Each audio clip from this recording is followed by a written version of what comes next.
All right, 6:02 in the Rose City. Time for Dirt and Sprague on Portland Sports Leader 105.1 The Fan, and what we like to call the Fan Sports Network. Good morning. Happy Thursday, everybody. What is happening? Sunrise guys in early. Sunrise guys. Getting ready for the old program.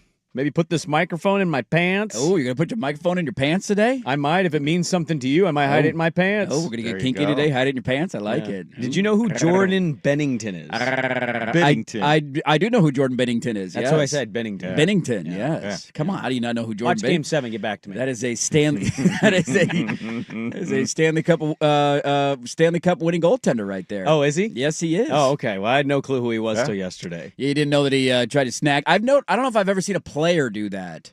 Like, did you see the story of the Dodger? I don't know if they were Dodger fan or Blue Jay fans, but I thought I read the same person or the same group of people caught father-son. It was a father-son who caught the Rojas home run and then the Will Smith home run, and everybody thought they threw the Will Smith home run back. They faked it. They did the fake ball thing, which is what you had. It's Game 7 of the World Wrigley Series, Field dude. Trick right there. What are the chances of catching a home run, let alone a Game 7 of the World Series home run? And now I think they're asking for like $3 million. So that's very normal for fan behavior. For another player to grab the puck, that was a pretty shrewd move. I've never seen that before. Funny. So on the baseball part, I've long been of the opinion, I'm not giving in to the public pressure of throw the ball back. That's not our team. God, no. I'm keeping the ball. No. And here's the follow-up. Yeah. Why are we doing the fake ball thing when everybody has a camera phone and everybody's getting caught doing it? That's a great point. You're not fooling anybody. Right. What did you accomplish with that? I think you're trying to appease the people around you in case there's a mob mentality. That would be the only reason. But I think also, it's the people across from you because the people around you have seen that you've swapped the ball. You caught a ball. That's pretty awesome. What are the chances? Like, could you just have another ball in your pocket? Did you take a ball? Is that like a the only way to precautionary really, ball truly ready to go? Disguise it is to have, if you have a glove, and you might be able to have a ball in there. So you put the ball in the glove the whole game. Yeah, you're kind of holding it down by the heel where you can kind of squeeze it with your palm, and then if you catch it, throw. You're reaching into the glove. Stupid. It's still stupid. It's stupid. I agree with you. I think it's stupid. Just hold on to the ball. It's Game 7. And if people are going to yell at you, say, security. Go screw yourself. Yeah. I just caught a home run in Game 7 of the World Series. Yeah. I don't care if it was the other team. Now, did this Bennington, did he... I'm assuming he gave the puck. I didn't see the follow-up. He had to. The linesman caught Everybody it. saw him. Yeah, slide it in his pants. The ref made him do it. Somebody in the NHL saw what happened, and they phoned down to the ice level like the dudes in the penalty box. In his pants, man. It's actually a funny moment. He's at the goal. Hilarious. There's a break. The ref skates over to him. Okay, I didn't see the I just saw the highlight of him putting it in like his pants. the next time out or something. Next stoppage. It would be the equivalent, look-wise, as if you caught Teddy grabbing something that you know he shouldn't, and you're like, Teddy, what's in your hand? That and he's like, 8,000 times a day.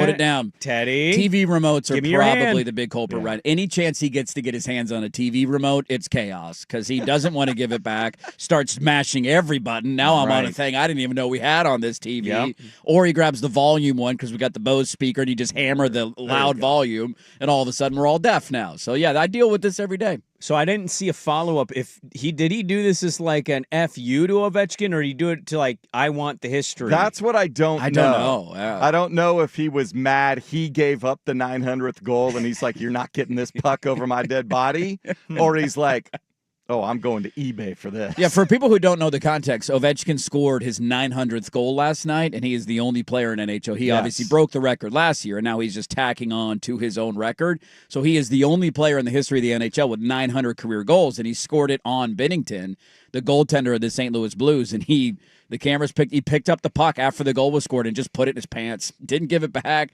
Skated away. Thought he was being sleek with it, and it was not sleek at all. It was like almost the side of his pants. Yeah, he kind of went little hip, back hip, butt action. Well, those goalie pants, there's padding all over the place. Oh, yeah. So he's probably got hidden compartments down there in the goalie pants. Yeah, but how uncomfortable is that to skate with a puck just loose in your pants? Yeah, I imagine that can't be that comfortable, but those things are pretty loose, but and maybe he's just kind of standing up the whole. That's true. He's not sitting down. on it. Yeah, so that's valid. Yeah, but although falling down. One time you go for like you're sliding to your hip to try and make a save, and you land on a puck, and that thing's right on your hip bone. That can't feel very comfortable. The other part of this too that I don't agree with is the idea that an athlete would be upset about giving something up to an all-time great athlete. Like, I understand you maybe don't want to have your name next to his of like the 900th goal, and here's the trivia: who was in goal, and it's you, Right? But like also, it's Ovechkin. It's like the guy who threw the home run to Bonds. Are you really like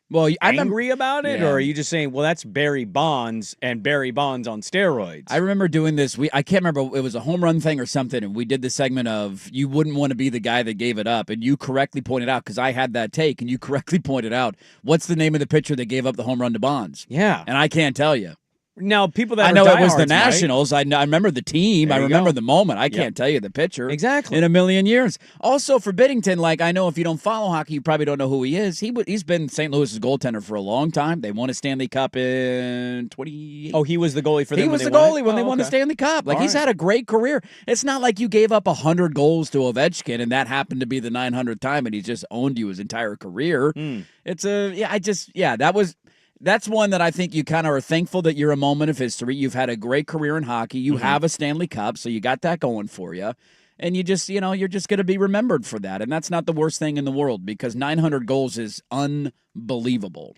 I didn't know he was that close to that number, and I don't follow anything hockey. Like Swag's like, stinking it up, should have been the Kraken. And I'm like, I just don't. You weren't glued to the Kraken game? Our guy Furness got to do play-by-play the other night. He did. He was doing play-by-play for the Kraken He's kind of on my S list. Furness is, for not texting you back about restaurant recommendations. I mean, when you ask for recommendations and I give you one, and I give you a pretty good one, and then you thumbs up it, and I text you the next day, hey, did you go to it, or did you check it out, and you don't respond? He ghosted you, huh? It's a little bit of like, yo, bro, I get that you're a big media figure in Seattle. You cannot be so busy that you couldn't respond to that text. Nobody has that many text messages. That's the biggest fallacy in society. I got too many. I can't respond. Yeah. Sorry, I didn't hit you back, bro. It's like, okay, I know what you did. You looked at your phone, you saw the person, you chose not to respond. You made a cognitive choice there. I'm not going to respond to your text message. Now, I get sometimes you get busy and it's like a couple hours later, but like no response at all. Sure. Not even a follow-up, like, oh, I never responded. Especially when it was an unsolicited text message from him asking for restaurant recommendations in Portland. Like, he was the one that started the reach out. It wasn't just you texted him something like, hey, and he didn't down. respond. He was the one that started the back and forth.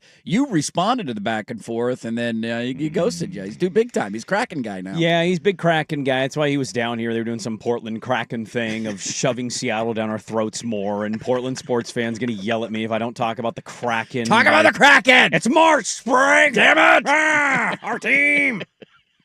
The Huskies are our little brother, though. This is Kraken country. No, not really, but totally rational people, these Seattle Portland fans. Take a deep breath. Take a deep breath, everybody, all right? It's going to be okay, I promise. It is going to be okay. I won't put anything in my pants during the show. I promise that. It's good to know. I will not. Nothing will go in my pants. They are sealed. They're tied. All right. I got my sweatpants. The strings are tied. You're wearing sweatpants today? I mean, they're kind of sweat, but they're like Lululemon athletic pants. I wear a version of these pants every day. Oh, yeah. Well, I guess I didn't notice they're sweatpants.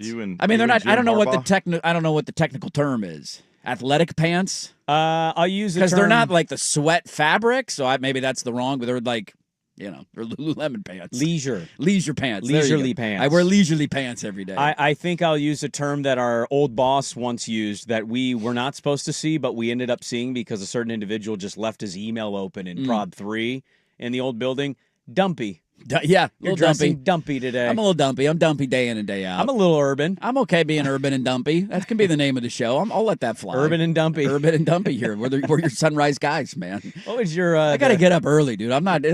There's no time and effort that goes into this when you wake up at the time that we wake up. Dude, it's ridiculous. 3:40 alarm goes off after going to bed at 10:05 because that Blazer game would not. God, it would not end last night. End the game. Start them at 5 o'clock. Move up the tip time. Help us out a little bit, Blazers. What was my the piss dipper and the pickle sniffer? Yeah, that's the other name of the show. That's our other name of the show. That can fly too. I don't know which one people like better, but we got a lot of options now. The piss dipper is a pretty good one. The pickle sniffer is a little bit like, why is your nickname the pickle sniffer? There's a backstory. It makes sense. It's not a great backstory, actually. It's not one you want to tell. I actively seeked out to look at a man's unit. I can't blame you. Whereas you clogged a toilet in our building by dumping your You're Yeah. spitting it. I was also curious what that guy had going on. I checked it out, too. You're not alone there. I think a lot of people were. You just were brave enough to acknowledge it publicly. It was 2009 and the internet was a thing, man. Like it was, you couldn't avoid it. Did you see the size of it? Exactly. It was everywhere. This is my point, exactly. You know those I'm curious. ads? I'm taking a peek. I'm taking a look. When you're scrolling and the ad drops and starts following your scroll, that was That's what it Craig was. Oden's That's what it unit, was. dude. I would try to get away from it and it would just follow everywhere I went. A point from a listener, too, that Bennington made his name more part of the history by doing that. And that's true. That's very good If you didn't point. want to be connected to the story, hiding the puck in your pants is not the way to. Because I would have remembered that it was St. Louis, and I wasn't watching the game live last night, but I knew that he was on 900 watch. I knew that was on the brink, and he was going to score at some point. So you see the highlight. You probably remember the team. You would have remembered that team? I would have remembered. Like, I remember the Bonds one, and maybe that's because it's my fandom, but I don't know if he would have put if he wouldn't have put the puck in his pants 5 years from now. If I would have asked that question, I don't think anybody would remember who he scored the goal on. But now you're probably going to remember that for a while. Yeah, you took it too far. It's also a notable. It's like a rememberable name too, Bennington. It's one that's not gonna. It's not like a hard Russian name. It's not Bob Roski, if you will. Bob Roski. It's a good old Bennington. Yeah, Pants Bennington. That's how I'm going to remember him now. Pants Bennington. Pants Bennington. Don't put pucks in your pants, man. We got a lot to get to today. We do. It's a delightful little Thursday morning. We've got two guests today. We do. We got the play-by-play voice of the Iowa Hawkeyes. I believe he's been the play-by-play voice since '96, That sounds about right. if my research is correct. Gary Dolphin. It's a great name. And, I hope I don't ruin this because I have a fun Dolphin game to play with him. This could go sideways. I don't think it's like that egregious. He's been doing it since '96. We got to guess he's what, 60 years old, 50-something years that's old? my guess, Right? yeah. He's got to be mid to upper 50s, early 60s. Yep. How many times do you think he's done the I don't think he's done it. What we're about This to do version to of start our Dolphin? interview off at Okay. 6:30, I don't think he's done it. You don't think he's done it? I don't think he's been in an interview where somebody has done it. Okay. It's a fun little welcome to Hey. our show. Hey, let's talk some football, and your last name's Dolphin. I'm What a not cool going to name. sit here and be like, how long can you hold your breath? I'm not going to do that. You a good swimmer, Gary? It's a unique last name. It is a very unique Is last that a name. stage name, or is that like there's literally people in America last name Dolphin? That's That's pretty unique. cool. I'm a little jealous if that's his actual true last name. It's a compliment. That's a really cool last it's name. a compliment, man. Gary Dolphin. You know whose name didn't get screwed up in role and attendance? Gary Dolphin. Gary Dolphin. You know Everybody- who's did? Brandon Sprague. Is there Sprague? No. It's Sprague. Sprague? How do you say that one? Sprague. Yeah, it's like a spritz. A little Italian. of you. Present. Sprague, I'm here. So Gary Dolphin's going to join us for an early ticker at 6:30. What's up, Swag? You might be wondering, 6:30? That's Magic Hat. It's Thursday. Yeah. You're not wrong. We're moving the Magic Hat. The Magic Hat will be moved. It's going to go to the 9 a.m. hour, and the Magic Hat got a little bigger. It did. There's going to be more magic in that hat today. We're putting pucks in that hat. We'll explain that to you. And it's a Josh Pate Thursday, 7:40, Pate State University with a bombshell of a little grenade But news what drop is yesterday. he doing yesterday? Just Whoa. causing havoc. What? We got to keep an eye on who? By the way, Does that mean he's getting fired? Does that mean he's leaving? What? he carries weight, that Josh Pate. Yes, he does. He knows what he's doing. Dare I say, Dirt and Sprague brought that name up a few weeks ago of would that shock ya? And Yeah. I think we both were like, no, No, wouldn't at all. not at all. So Josh Pate will join us at 7:40. It is a loaded show. Let's get it going. Dirt and Sprague, it is good to be with you Thursday morning, 105.1 The Fan.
6:30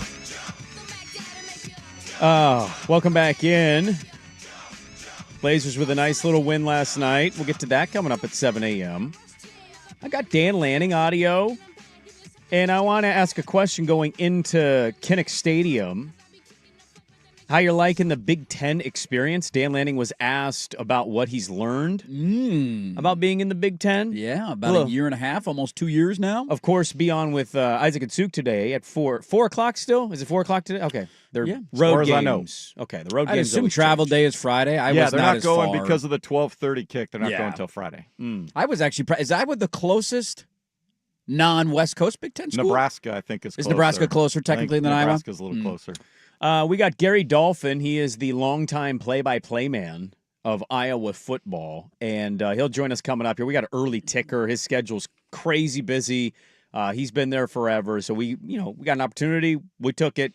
We'll talk with him at 6:30. I do have a follow-up after we play our intro game with him. Did he ever at any one point of his life, was he embarrassed or not like his last name? Because it used to legitimately be an insecurity for me. For you, because people couldn't pronounce your last name? I just didn't like the way it sounded. Yeah. It was odd growing up where your mom and your little brother have different last names than you. That's a little strange. That's a very weird thing, and the person you're named after is not in your life at all. Right. Can I change this to a different name? I didn't think about that. It was more just like I just didn't like it. I didn't go like, oh, I want my last name to be blank. It was I just didn't like it. Yeah, did you just go by Brandon when you were a kid? Don't call me Sprague.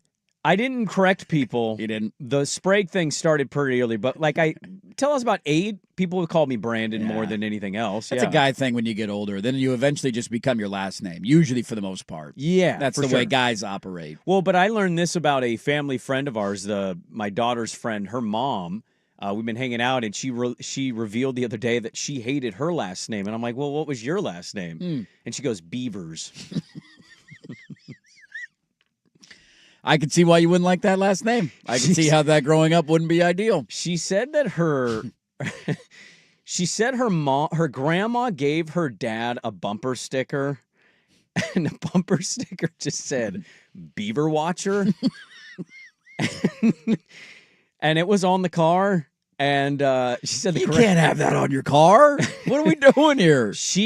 The dad didn't really piece it together. How do you even get a bumper sticker that says Beaver Watcher? I don't know. Where do you find that? Is there like a beaver museum? Is there a beaver convenience store? But she said that the grandma had no idea that the term beaver was not just the animal. A double entendre, if you will. Right. And so, she'd go to school super embarrassed because everybody's like, oh, it's the Beaver Watcher. Here comes the Beaver Watcher. Watch out when you're in the locker room. Just go watch your beaver. But it's not very often I meet somebody that also acknowledges it was a big insecurity. Like, she could not wait to get married so she could change her last name. Well, I went by Little Johnson for the majority of my adolescence youth, so that was cool. It's a good build-up for the ladies. Little Johnson is a great nickname to carry around because I had a bigger brother.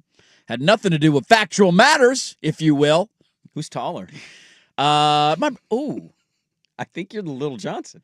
Probably, I don't know. Your brother's almost my height. No, he is absolutely not your height. Am I misremembering your brother? You are absolutely misremembering my brother. He maybe has me by a nose, but there is not a big height difference. So you are the Little Johnson? I may or may not be. I don't know. We haven't gone back-to-back in a while. Next time I see him, which would be tomorrow, we are going to go back-to-back. Mark my words. Next to him? Back-to-back. Let's go. Now.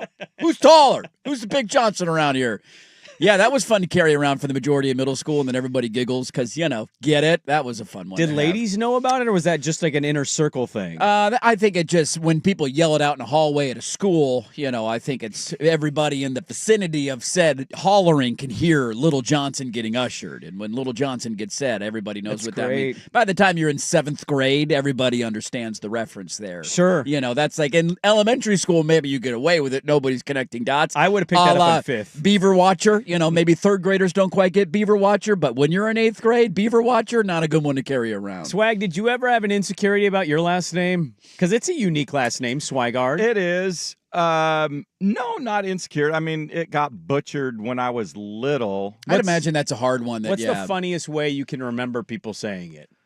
Well, usually it turned into Swaggart. Swagger. Because Jimmy Swaggart was the televangelist of the time. Okay. Sure. Yeah. And so it was that. Okay. That makes sense. But obviously my dad was a teacher when I got to junior high and everybody knew him, so everybody knew how to say it. So you knew the name at that point. It wasn't that big of a deal. Yeah, I'll be. I don't know where I'd weigh the odds right now as we get ready to talk to Gary I just Dolphin. can't believe, especially people in Oregon with a Sprague High School in Salem. And a butchered pest it. control company, too. Yeah, I've Thanks. never once. You get any of that Empire? You get any of that action? No, but I've been No. asked both about the high school and the pest company. Is that named after your grandfather, huh? Oh, God. I just can't believe your name got butchered as much as you say it did. There's a Sprague overpass road on the way to Eugene Yes. off I-5. Is there really? One of the overpasses is Sprague Road. So it's all over the map. I mean, it's all over it's the in state of Tacoma, Oregon. too. There's a Yeah. Sprague Avenue. There's an Sprague- exit for it. Sprague's everywhere, man. That one boggles me that you said it would people like fumbled with that as much as they did. I'm not exaggerating here. I'm not saying that. I'd say 85% of the teachers at like the beginning of the school year, and then you add subs throughout the year, butchered it the first time, every time. Didn't matter if there was a high school. I didn't even know there was a high school most of my life. Where is Sprague High School? Salem. Ah, It's in Salem. Salem. Okay. It's a ritzy Salem area. Because I've known Sprague High School forever. I never connected the dots where the it is. Olympians. Yeah. Sprague Olympians. I've always huh? wanted a jersey because I just think the front of it says Sprague. That's pretty badass. You should get one that is a customized one too. Sprague. Sprague Sprague. Square. Sprague Square. I like Now that. I would also contend with, I don't know how many people got made fun of for their names for those reasons, a la Little Johnson, but what percentage of people actually love their name? Smiths have to love it. It's Do you? You think so? Don't you want to What's- stand out? You want to be a peacock? I feel like if I'm a Smith, I'm like blending into the crowd. Out, yeah, there's 8 Everybody. billion Smiths. yeah, What but if you're a Johnson's a pretty common name. It's a very common name. I don't Johnson. I like. I'm a big fan of the Johnson. Sure. Don't pull that. First name is more of like, maybe just you say it so many times in your life, like Andy. You just hear it over and over. I'm I'm gonna like, give you a really that you don't. and like then the this. Toy Story movie comes out, and then you're the kid in Toy Story, and then there's eventually a connection to you. Before I met you, Andy for me was mostly a girl's name. Yeah, there's that too. I know it's a unisex thing, but Yeah. I've never met a female Andy, but I know there are female Andys out there. it's like a Kelly thing. Yes. You know? Sometimes that's the Yeah. reverse. Is it a There's- Y? Is it an I? Is it an IE? How do you spell Yes, it? Yeah, Can Kelly go both ways. Kapowski. And there's some hot Kellys out there. There are some very hot Kellys out there. That's a Yeah, thing. I don't know what the percentage would be, but I'd say there's a fair amount of people out there that have to be like us, that in some way either got teased by their name or felt insecure about their name. Yeah, just not a fan of it in general. The more you say it, the older you get. You're like, that's one of the benefits of being called Dirt for the last 25 years. That Yeah. just kind of, not many people call me Andy anymore. Yeah, but you can't do it in front of certain people in your family. No, They don't like that last No, that you nickname. you don't call me Dirt, all right? I'd prefer Andy. Or Andrew. I named him. I'm sorry, Sue. That's my bad. That's my bad. Left-handed. I That's still on me. see him, and if his mom's around, I will be like, "Hey, dear Andy." Was that a Randy? Did you start a Randy on me? Was that a dandy? Where are you going with that? Oh man, the funniest one was a kid telling me they were insecure about their last name being Brooks. I'm like, what? Brooks, why? Because you don't like Garth Brooks? What's the reasoning there? They never really. They were just was a weird. I'm a fan of the name Brooks. That's such a simple name. Brooks. What's up, Brooks? You can't Yeah. screw that one up. I think Brooks is a great first name, Brooks too. becomes Brooksy pretty quick. It Brooksy, does. yeah. Brooksy. You can go That's a good Brooksy. Yeah. yeah. Well, let's find out if Gary Dolphin was ever insecure about his last name. God, please don't go sideways. Please. Did you get your end of this in? Keep it on. I'm trying to figure it out. If not, we'll do it live. The computer's not connecting to the internet, so that's Okay. lovely today. Well, I hope you're ready to do it live. Oh, I'm ready. We're ready. We will talk with Iowa play-by-play man Gary Dolphin next for an early ticker on 105.1 The Fan. Now, from the George McCoy and Warren Allen Sports Desk, a Sports Center update on the Fan Sports Network, 105.1 FM and 1080 AM. Brought to you by Laurelhurst Market Steakhouse and Butcher Shop. Great spot for any occasion. Don't forget you save 10% on your Butcher Shop order when you dine in. Menus and more at laurelhurstmarket.com. First on the Fan, down 22 points in the first quarter. Trailblazers pulled off an improbable comeback against the defending champion Thunder, shooting 81% in the fourth quarter. For the 121-119 win, they hand OKC its first loss of the season. Denny Avdia led 6 Blazers in double figures with 26. Portland now heads out on a 5-game road trip beginning in Miami on Saturday. Thursday night football featuring an AFC West grudge match in Denver. Broncos hosting the Raiders. Kickoff at 5:15 on Prime Video. Denver 9.5-point favorites trying to stay atop the division. They're 7-2 entering this one. Elsewhere in the NFL, Cardinals place quarterback Kyler Murray on injured reserve. He will miss at least the next 4 games. Many speculating he's taken his last snap in Arizona. Jacoby Brissett gets the start this Sunday against the Seahawks. You'll hear it right here on The Fan. More sports scores and stories in 30 minutes. Jason Swigard from the George McCoy at Warren Allen Sports Desk. Hurt, missing work, insurance companies acting like jerks. Don't call your mom. Call George McCoy at warrenallen.com. Your home for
world of sports, some stories can slip through the cracks. Now, before we do this, let's go over the ground rules. Pelican Brewing presents the Daily Ticker, where Dirt and Sprague hit the big stories you've heard about, and some you haven't. How'd you do that? Actually, I'm not even mad. It's amazing. Pelican invites you to take a beach break at one of their coastal locations: Pacific City, Tillamook, Cannon Beach, Lincoln City, and now open in Rockaway Beach. Pelican Brewing, born at the beach. Thinking about a nice little warm, sunny beach day. May not be happening today, but I'm still thinking about it nonetheless. Today's Daily Ticker brought to you on the Fan by Pelican Brewing Company, born at the beach, with 5 coastal locations now, dude. 1, 2, 3, 4, and 5. Got with options. the addition of Rockaway Beach, Oregon. Still haven't checked it out, but I'm looking forward to seeing it. You should too. Pelican Brewing, born at the beach. Pretty excited for this weekend's tilt. Been looking forward to this one for a couple weeks now. We got a top 20 showdown according to the College Football Playoff Committee with their recent rankings. It's Oregon going to Kinnick Stadium, where they have not been since 1989. We're excited to preview the game with our good friend, the longtime voice of the Iowa Hawkeyes, Gary Dolphin on Twitter, at Gary Dolphin. Gary, good morning. How are you? Hey, guys. Good morning. Brandon, Andy, good to be on with you. Yeah, it's, Kinnick Stadium is a lot like Autzen Stadium. It's two family-friendly institutions or venues that are old and homey, and boy, they are rocking and loud on game day. So it'll be no different this Saturday. Well, we're looking forward to it. This is definitely a game that we talked about in like the July, August time of like if you're to go to a road game, the Whiteout Penn State game was going to be a big one, but Kinnick was right there in the conversation. We have a lot of the football to get to, but we're going to start off. We're a pretty loose-based show here out west, Gary. We love our football, but we love to get to know our guests a little bit as well. We were just talking about, my last name is Sprague, and for the longest time, I, as a child, felt very insecure. Nobody could say my last name correctly when they'd read it out loud. It was a very embarrassing moment, and you've got a cool, kick-ass last name in Dolphin. So I want to play a fun Dolphin game with you, Gary. I have 3 bits of audio I'm going to play consecutively, and I want you to tell me, Gary Dolphin, what is the real Dolphin sound? So here's the first one. Here's the second one. And here's the third one. Touchdown! Touchdown! Nico Ragaini!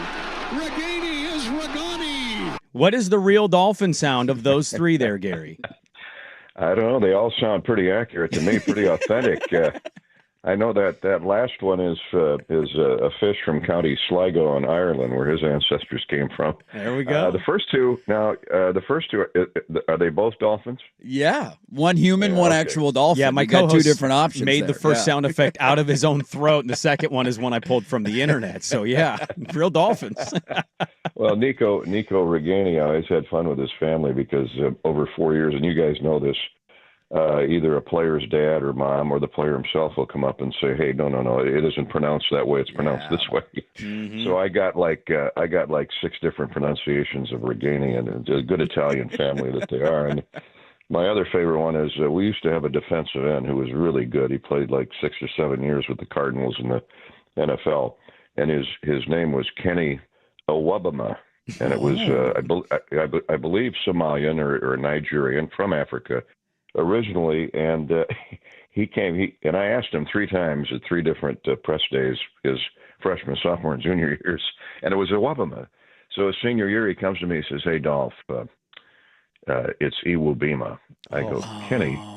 And I can tell he's serious. He's 6'5", right. 275 pounds. I'm not going to argue with him. I said, what changed? He says, "Mom wants it pronounced Owabama." I go, "Okay, mother's always right."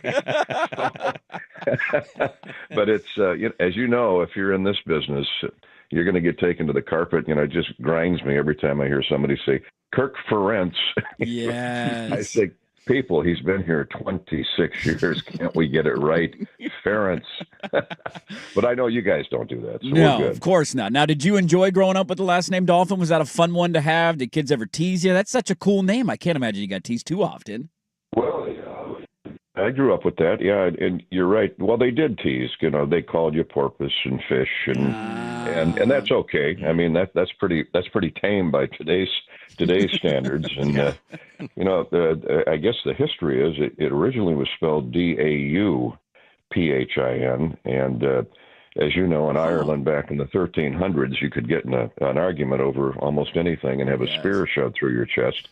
And there were 2 factions of the Dolphins. One broke away and said, "The hell with you people, we're going to spell ours Dolphin." No way. Actually, it was my ancestors. Yeah, I got the actual insignia of the castle adorning shield of the Dolphins that is a bony fish.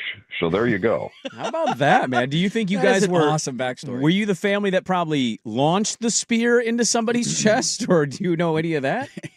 Well, if we would change the writing of our last name, I'm guessing we'd throw a spear or a sword too. You damn right you would.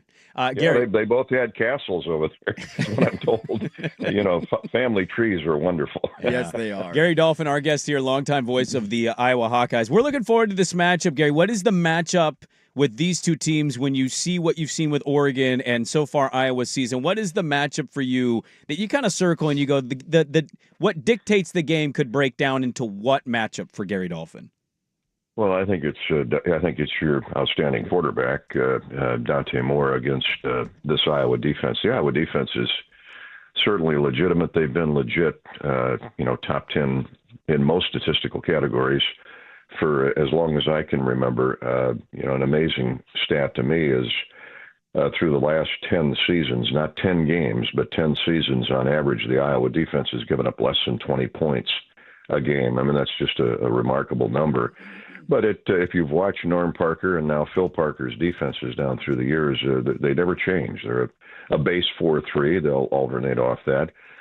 They don't blitz a lot, but they'll send pressure on occasion. And their whole mantra, their whole MO is don't let anybody beat you over the top. Now, that's hard to do when you're playing Indiana and now Oregon, because and I watched the Ducks for 100 years growing up, and I always admired the uniforms, let alone their talent. But when you watch Oregon play, you're getting speed, you're getting athleticism, you're getting big guys on top of that can make plays. And so I think, the weather doesn't look real promising for Saturday, but I know you guys are used to rain and wind out in the great Northwest. And here in Iowa, it's now you throw in 30, 35 degrees in November, and the elements perhaps could play a factor. But Dante Moore is, he's a Detroit kid. He knows what the Midwest is all about, and he's solid. And when you're playing the game for this much on the line, you're going to throw caution to the wind, as they say, and get after it. So right now, I think it's Dante Moore and how he handles the Iowa defense. The Iowa front is spectacular. The down four, a lot of inexperience at the linebacker position. And then the safeties are great for the Hawks, and the cornerbacks are getting better. So that tells me Dante's going to be looking for those tight ends and those running backs over the middle, those short routes, get it in their hands and see what they can do. It was a great story I heard from Phil Parker about recruiting a kid from Detroit High School in Michigan and having, he's on the same team as Dante Moore, and Lanning, I think, was at one of the games recruiting him, and they bumped into each other on the sideline. So a lot of familiarity there. You guys have had a reputation for a long time of pulling off big upsets at home and being a really tough place for teams to go play. We all know there's different atmospheres throughout the course of the season that just are a little bit louder and a little more important, and we like to be loud every week. Where is this game just on the anticipation scale? When was the last time you have a comparable game like this of, a big-time program, a top 10 team, and Iowa has a ton to play for, still alive for a lot of things in front of them? Where's the anticipation at for this one? Well, it's up there with, the first school I'll give you is Iowa State. I mean, it's no different in Oregon State. It's a war zone every year when the Cyclones and the Hawkeyes play. And what I always found unique about that game is it's Big 12 versus Big 10. Typically back in the day, Oregon State are in the same conference. Georgia Tech used to be. USC, UCLA, but Iowa State, that's Big 10 versus Big 12. So there's always a little extra salt thrown in the wound on that one, and it's no different than the interstate matchup now that you folks have there. That'd be the first game I'd start with. The other one would be, there are a bunch, but the other one would be just a few weeks ago when Indiana came to Kinnick. Up until that time, or up until now, that's the loudest I think that I've ever heard Kinnick. And for a variety of reasons, it's a Big Ten game. Indiana, I think, was ranked second at that time and still are. And Indiana has been down for so long in football that it's kind of a fun story, really. And I know nobody's happy about losing to Indiana. The Hawks and the Ducks did. But that would be the second game. Whenever Michigan or Ohio State come to Kinnick, it's special. And you can add, and then there's the border rivals, Minnesota, Nebraska, Wisconsin. So it's hard to pick one, but if you pin me down, it would this one Saturday will rival all of those. And I'm not saying that just to throw cake at the Oregon fan base. But the Ducks have been top 10 for a long time, and Kinnick is was built in 1928 for $500,000. You probably pay a little bit more today to build that stadium. But it's the history of Niall Kinnick. It's a salute to Military Week. So that's always extra special at Iowa, given who Niall Kinnick was and how he gave his life in World War II. He probably would have been a U.S. Senator, might have run for president. He was a Phi Beta Kappa and the best player in America in 1939 when all of it hit the fan. So it's there's a lot of history, a lot of excitement building around Oregon coming to town. And to your point, I think I heard you say in your opening, they haven't been to Iowa City since 1989, and that was a pounding that they put on Hayden Fry's team that year. And so there's a lot at stake, let alone the college football playoffs, seeding, the Big Ten championship race. It's just, it doesn't happen often around Iowa, but when it does, the fan base will be really jacked. Last one for you, Gary, because we appreciate the time. If Iowa is to pull an upset and keep this thing close, because from a talent composite standpoint, they're very different, right? But Iowa's really good. It's a home game for them. The weather could get ugly. What's the score you envision if you're seeing Iowa win the game or it coming down to the wire? I see 24-21, 20-17, something like that.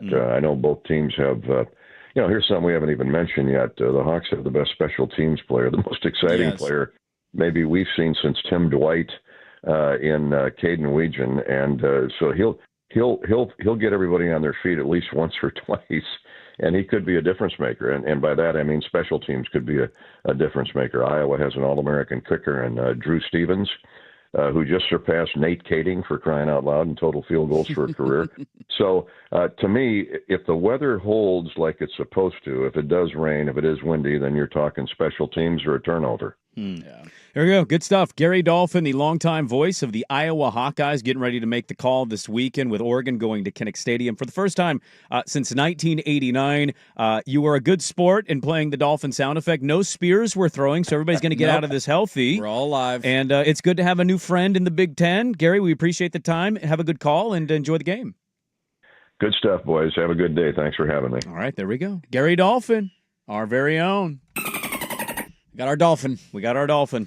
Something about guys who've done that job for a long time, that they all have that great, just pipes. It's a real days, veteran, sizzle, just, there's a deepness to it. Yes. It's perfect. Him and the Indiana guy. Indiana guy's the same way.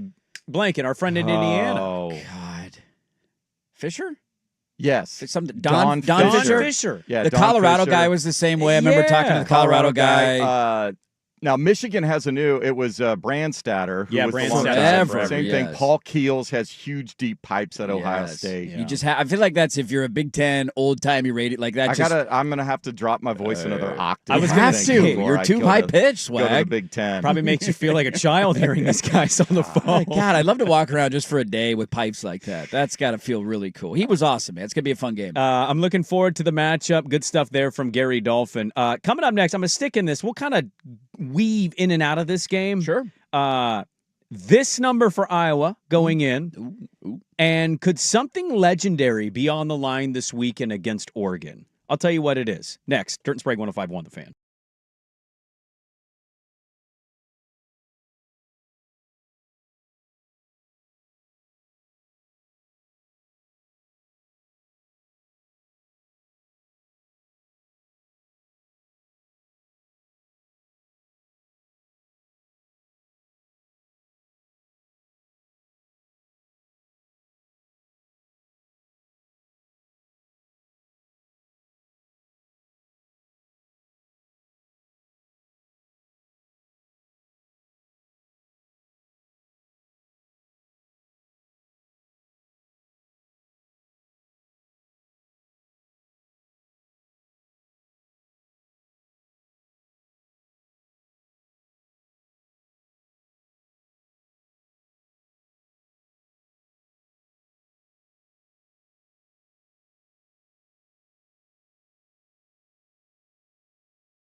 6:30 a.m. We will Magic Hat in the 9 a.m. hour. We got to make our big PP picks today. All the local schools. Are my Beavers red hot and rolling? I'm about to rattle off 3 in a row, man. Woo-wee! Here they come. Maybe 4. Tulsa around the corner. You better watch out. 4-8, 5-7. Could they be 5-7? They're absolutely winning this weekend, by the way. You get the Cougs twice? What if you beat the Cougs twice? Here's a real question for you. Would they have won these games with Trent Bray? Because I can make an argument they would have. Yeah, probably. Most of these teams suck. I mean, the Lafayette one is like no Ugh. counties. Sam Houston's winless. If you win this weekend. Tulsa's not good. I've looked into them a little bit. Yeah, and Trent Bray beat Washington State last year, so I'm not going to say that he couldn't beat Washington State this year. I don't think this is an achy thing. I think this is a schedule thing. But for the love of God, don't do that, Oregon State. They're not going to do that, are they? They're not doing that. They're not doing that. They won't do that. No, okay, good. We'll kind of weaving it out. I do have some Oregon stuff. We got landing cuts I want to get to today. Here's 2 things that I want to bring to your attention. Good stuff from Gary Dolphin on the ticker. Yeah. 11 is the number going in. Netflix. Wait, what? Stranger Things. Iowa is 0 for their last 11 against ranked teams. Oh, okay. Does that mean that Oregon's going to win or that Iowa's due? Beauty is in the eye of the beholder. 11's a lot. That's a long stretch. And there's some Kirk Ferentz stuff we can talk about today because I looked up Kirk Ferentz, and I know he's been there since 1999. Long time. And, the general school of thought is really good coach. He has a lot of respect in the coaching community. Lanning has said multiple times how much he has respect for him. He is the all-time winningest coach in the Big Ten. Yeah, he's been there a long time. Are we getting to Kirk Ferentz poo-poo right now? I want to talk about Kirk Ferentz today. Yeah, I'm kind of curious on some stuff with Kirk Ferentz. But I was listening to the Locked On Hawkeyes podcast. How are they covering the game? More of the podcast was on the basketball team than it was the football game. That's interesting. They are the number one. Are they number one? No, Purdue's number one. Is Purdue number one? Yeah, Purdue's number one. I knew there was a random Big Ten team that was number one. Well, they had their opener Tuesday. That's why he had games. He's got a game Friday, too, before the football game. Gary so does. Tuesday, Gary's Friday. busy this week. Yeah. Anyways, they've done a lot of football stuff this week. It's just the last episode. They threw out there on this, and they did say they're not reporting this. Just threw out nonchalantly, they think Ferentz is going to retire if he has a special season. I could see that happening. And that could be a playoff season that could involve beating a team like Oregon. And it was just something on their radar of I don't know if they win the game this weekend is what they said. But if they do, and then they beat USC at USC, they very well could find themselves, given Nebraska's quarterback situation. Yes. If they're a 2-loss team, they're in the playoff. Because if they beat Oregon this weekend, they're up. Yeah. And it was just something they threw out as think about this, of if they beat Oregon and they go to that playoff, I don't know if they'll win a game, but that's a pretty magical end of a run. Oh, dude, if Iowa goes to a playoff, that's a dream season for them. That's massive. You guys coming into Kinnick might be setting up a little bit of legendary walk-off stuff for Iowa potentially. Look, we're everybody's Super Bowl, man. This could be their Super Bowl this weekend. I can't wait. They do go on the road to USC the next week. You mentioned the Nebraska thing. It is in Lincoln this year, but even with healthy quarterbacks, they have owned that rivalry. Yeah. Go look at the win-loss in the last, since Nebraska joined the Big Ten, and that's their new end of the season. They can't beat Iowa. They have Michigan State on that schedule. And they're That's a win. going to kick the crap out of Michigan State, so that's not a concern there. So, yeah, I mean, they're still alive. They have 2 losses by a combined. We've talked about it all week. The 3-point field goal loss to Iowa State and the 5-point loss to Indiana. That's a little misleading because Mendoza took a safety in the last play of the game to kill the clock. So it's 20-13, but they lost by 5. So they've lost 2 games by 8 points. One of those teams is ranked number 2 in the country, and you have multiple chances in the next 2 weeks to pull off a rank win starting this weekend. So they're absolutely still alive in the playoff chase. I kind of like now going into a game where it feels like the general sentiment is, I don't know about Oregon this week. I don't know. Iowa's becoming kind of a trendy pick. The line's coming down a little bit. I'd much rather be in that spot than everybody tell me my team's going to kill Iowa, and then they don't kill Iowa, and then we have to come in Monday and be like, what's wrong with your team? It's well, you put the expectations on them, not me. This is your fault. Don't blame it on me, man. We had to get to the second hour. We got to tip our cap to the Portland Trailblazers. I find you this season, I think the Indiana game has broken you in some ways. Oh, dude, I've been broken for a long time, man. I know, but this is a long you time. Feel a little it's a long more, build. You feel a little more... the Rose Bowl being down 34-0 in the first half didn't break me. That broke me. Losing to Washington twice in the same year, that broke me. I've been broken for a while, buddy. I understand it.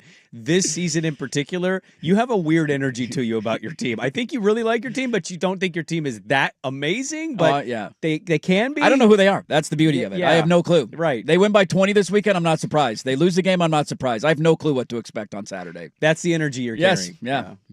Loaded second hour. We'll get back into the Ducks. We got landing cuts we'll get to. How about the Blazers doing something yesterday nobody else in the NBA has been able to do? What? And a couple fun stats about that game. We'll get into that. Hour number 2, Dirt and Sprague 105.1, The Fan.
Now, from the George McCoy and Warren Allen Sports Desk, a Sports Center update on the Fan Sports Network, 105.1 FM and 1080 AM. First on the Fan, the Portland Trailblazers, the first team in the association to hand the defending champion Thunder a loss this year.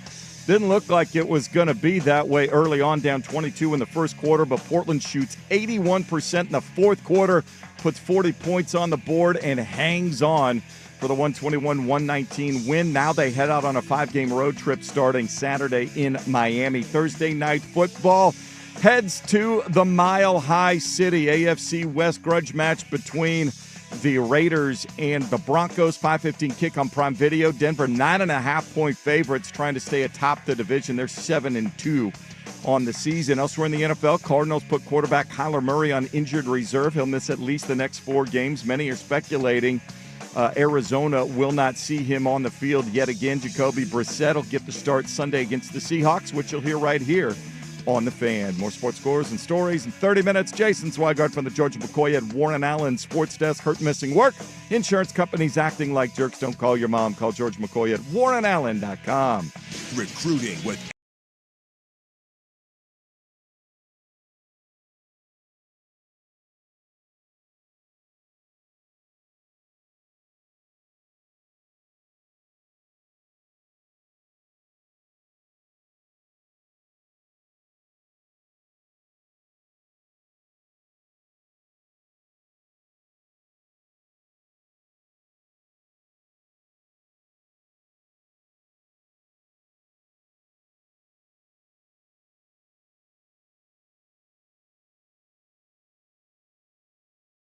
Network. All right, welcome back in the second hour. Dirt and Sprague here. The Sunrise Guys, 105.1 The Fan and the Fan Sports Network. A lot to get to here in the second hour of the program.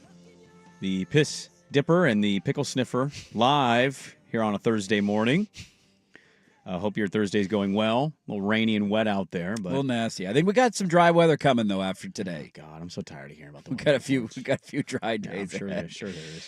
I glue to it every day. I love there's two different people on this planet. No, people who never look at the weather and people who look at the weather every day. Definitely the guy who never looks There at is the weather. no in between. It's not like once a week, twice a week. It's either every day or I never check it. You've motivated me to put a poll question up. Duck fans, are you confident about Oregon winning at Iowa this weekend? Yes, no, I'm a nervous mess. Those are your three options at Dirt and Sprague. Can I answer all three? Is all three possible? Can I create three different counts and vote for each one? I might do that. If you're voting for all three, you're really just voting for nervous mess. Yeah. Is where you're at. That's probably where I'm at. We have a lot to get to. We will dive back into that game, Iowa-Oregon. Is Oregon State going to be red hot and rolling this weekend for senior night, senior day? What time's the game? This is their last home game? Yeah. Really? Yeah. I think it's like 7:15 or something. It's a night game this weekend? Yeah. Well, yeah, 7:15 a.m. would be incredibly stupid. Well, why not? Can you imagine a 7:15 Kegs and eggs, a.m.? let's go. Oh, my Lord. Would you winless prefer team. that to 7:15 against Sam Houston I State? would. I probably 100% I would. It's it's a winless team coming to I'll town. be up at 5 a.m. anyway. Give me something to watch. Check the game off. Let's go. Go play the damn thing in Germany. Kick it off at It's on 5 a.m. the CW in the morning. What are we doing? Wakey. Beeves and eggsy.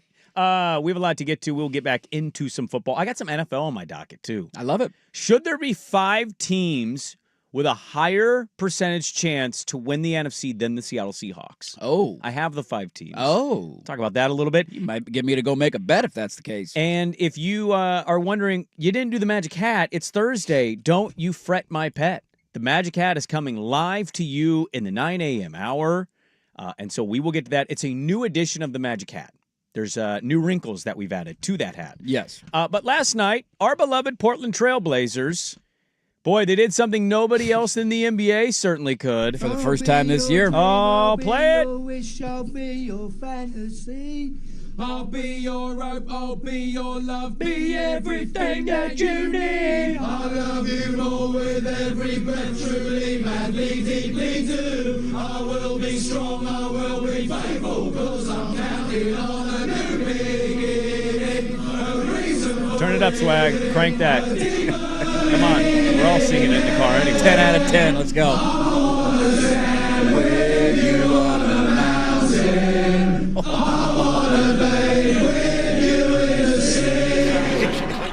Here's the shot. It's up off the brace, and it was tipped by Williams. It went skidding wide, and that is a 16-game losing streak that the Blazers had to Oklahoma City. They outlast the Thunder 121-119. Here's a fun fact for you. As, by the way, underrated, overlooked lyric, I want to lay with you in the sea. What sea do you go to where the waves aren't just constantly smacking you in the face? You're not laying in the sea with anybody? I don't think that's a real thing. You're not a sea layer? No, I'm not a sea layer. I don't go past my knees in the sea. I don't know what lives under there. Here's a fun stat for you to kick it off. I got a couple stats for you. Yeah, it was a very fun game last night. It didn't start out that way. No, I thought, hey, I'm going to bed at halftime. This is great, early bedtime. And then, wait a minute, what? They're back in the game? Okay, I guess I'm not going to bed at halftime. Chauncey Billups, 0-16 against the Oklahoma City Thunder. Tiago Splitter, 1-0. He's never lost to him, man. They hadn't beat the Thunder since Terry Stotts was roaming the sidelines. It's wild how long that streak has been. And I know that the Thunder have been a wagon the last couple of years, and number 1 seed 2 years ago, and NBA champion last year. Let's not act like there weren't some bad Thunder, some building Thunder teams in there, and we've been tanking for a while too, so I get it. But losing 16 in a row to one team, what is the longest losing streak we've ever had as a franchise? To another team? To another team. Because that has to be in the... Like, we don't tank very often in Portland. We obviously had our Jailblazer eras, but we had a long run where we were a playoff team every year from, like, the 70s through the, early 2000s. It was a long run of going to the postseason, so it's hard for me to imagine we have a much longer losing streak than that. God, I'm doing Hell, we even beat when the Warriors won 73 games in the regular season. We beat them. You and I were at the game. Dame went off. That's right. We won. We were one of their 9 defeats that year. I don't know. I need to look this up. I don't know what their longest losing streak is that the record? against Is there one that's longer? Team is 16 in a row is nuts. 16 is nuts. Like to think about Terry Stotts coaching this team was the last time they won. That was a long time ago. That man. stat, he said that stat yesterday on the end of the show, and it kind of blew my mind. Yes, me too. Because I hadn't really calculated that they hadn't beaten them in that long. Now it's a team you played a couple. Like it's not like an Eastern Conference team that you 3 or 4 twice. times a year. Play multiple times a year. So yeah, that was jarring. They also made some other history yesterday. They snapped that losing streak. It's their second win ever after trailing by 20 plus after the first quarter. That's pretty remarkable. And here, this is the 7th largest comeback since 96-97. They're now 5-0 against the spread as an underdog. They're 1-2 against the spread as a favorite. Bet the Blazers as a dog. I guess, yeah. They like barking when they're an underdog. All their loss, they have a couple losses as underdogs outright. But sure. It looks like the longest one was, to both the Celtics and the Lakers in the early 70s when they were first starting out 17 apiece to the so it was Celtics almost the from record 71 to 76 and to the Lakers 70 to 73. At least I almost don't want to count that too because that's like the inception of your franchise. Say, at least so that's the beginning. Those were wagon teams at that point. That they could have tied the record, but they didn't. They won last night. Not so fast, my friend. A great game from Denny Avdia after having a horrific He didn't start make his to first field goal until the third quarter. I mean, he was living at the free throw line. The only reason he scored was because he was just hammering his way to the free throw line. He couldn't make a shot to save his life. No, he started 0 for 11. Yeah. So that tells you where he had. He had 16 free throws, by the way. Almost a triple-double, too. Shaden had 18. Drew had 22. Drew was really good in the second and fourth quarters. Yes, he was. Tamani was a good offensive addition, and then you had Jeremy off the bench again with 20, and maybe the man of the night, at least the way they celebrated in the locker room. Ooh. Dwap Reith came off the bench and gave them 12. He was 4 of 5 from 3. I mean, you talk about the comeback that they had down by 20 in the first quarter, and you're thinking, oh, God, the Thunder aren't even playing a couple of their key guys, and we're already down by 20. This is not going to go well. I know the history between these two teams. It was really him that got him going. I mean, he couldn't miss. It felt like in the second quarter, he started draining threes left and right. He got the hot hand. They kept feeding him. And it just kind of brought the arena back into the game. It brought the team back into the game. And when you can erase a deficit like that, that's a huge learning experience and motivator, I think, for this team. We're playing one of the best in the league. Again, I know OKC is shorthanded, but you're down by 20 points at the end of the first quarter. And then what were they down at halftime? 5, 4, 6? I mean, they cut the deficit. They cut it down huge. I mean, you're in the game going into the locker room at halftime. And so just the ability to know that you're capable of doing that against a quality opponent like OKC, it was a really fun game.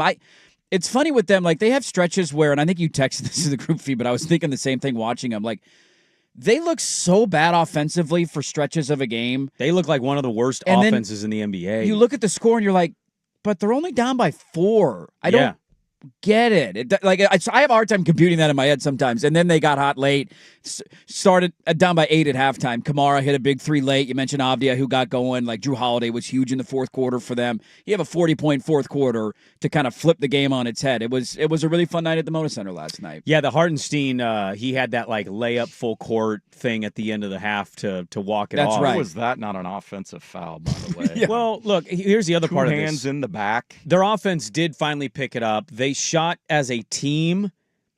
Look at that. They shot 44%. They outshot the Thunder from 3. Guess what happens? Yeah. Welcome to the NBA. That's kind of what it is. Like every other game, they don't shoot like that. They're either going to be in a dogfight because their defense is keeping them in it, or they're going to get blown out. I think somebody had the number on the broadcast that like 33% or better. They're undefeated on the year, under 33% from 3. They're winless on the year, whatever. Yeah, I gave you the stat for Stat or Story yesterday. They're on going into last night. They were 26th in the league at 32.1. So I wouldn't be shocked if it's that number and higher. They win the game. It was the second, third quarter defense that really helped propel them, not just their shooting. Thunder had 24 points in the second, 21 in the third. Reith is a really fun player when he has it going. Mm-hmm. He also has nights where if he's not doing that, it's like, damn. Why are we heat checking right now? That can be a little tough. Yeah. Denny not having it from the field. He was 5 of 17, but finishing with 26, 10, and 9. Yeah. That's a great sign of leadership and just playmaking ability. Well, and finding different ways to score, right? Like your shot's not falling. Let's attack the hoop and get to the free throw line. Look, the Laker game, they couldn't shoot, but this is kind of what I'm talking about with him. Of like, he finished the Laker game with 2 assists. Yeah. And he had 33 points. So it's not that like it was his fault they lost. He was their only offense for most of that Laker game. It's that I actually think he has this ability to get guys involved and find them. He had some turnovers, one bad pass kind of at the end of the game that was like, oh, what are you doing there? But for the most part, like he kind of generated their offense, and Drew had some big shots in the fourth quarter. They came up big when they needed to.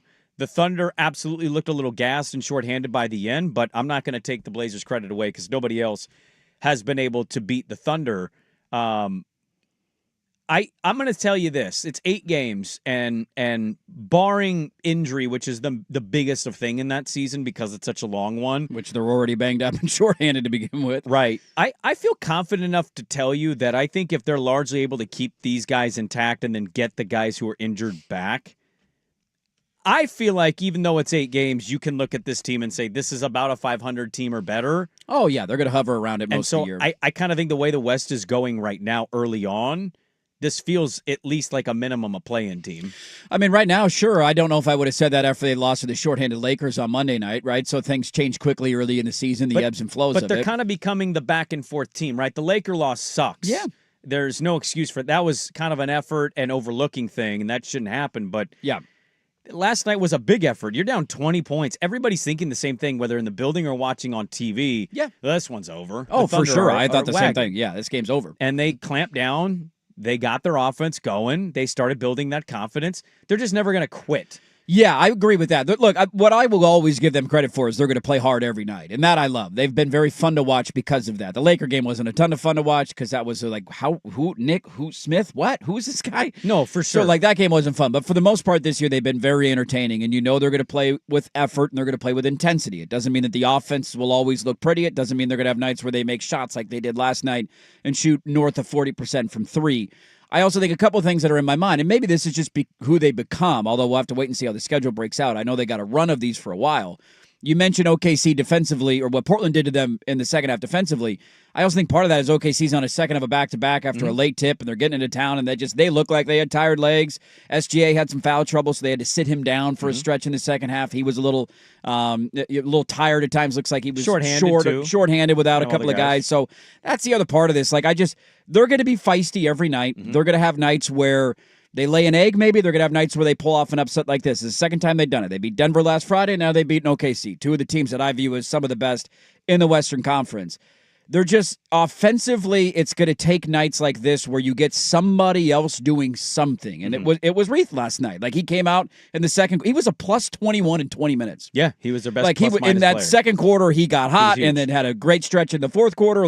He was massive for them last night. Outside of him, Grant, who has been really good off the bench, they had no other bench points. Murray didn't score in 18 minutes. I know Williams only came in for some rebounds late in the game. 4 minutes. 4 minutes, he was 0-2, and Sissoko came in the second half, and he took one shot, he didn't score. You're not going to get a lot of minutes from Sissoko. A lot of my concerns that still exist are not going to change after last night's game. I just question their depth, and I question at times their offense. You get a game like that from Duop Reith, you don't want to waste it. They didn't waste it. He got hot. They rode that, and then everybody else picked it up as the game went on.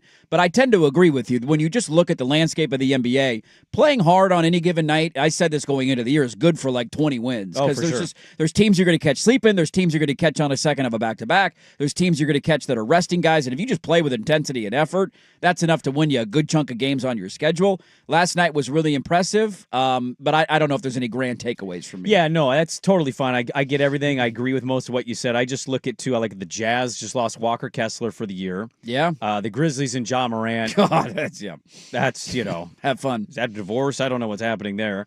The Pelicans they're red hot. They've won 2 in a row, but they're still 2-6. Well, Zion's out now, isn't he, for a week or 2 weeks, or for a hamstring or something? And Dallas sucks. Like, Cooper Flagg is already depressed.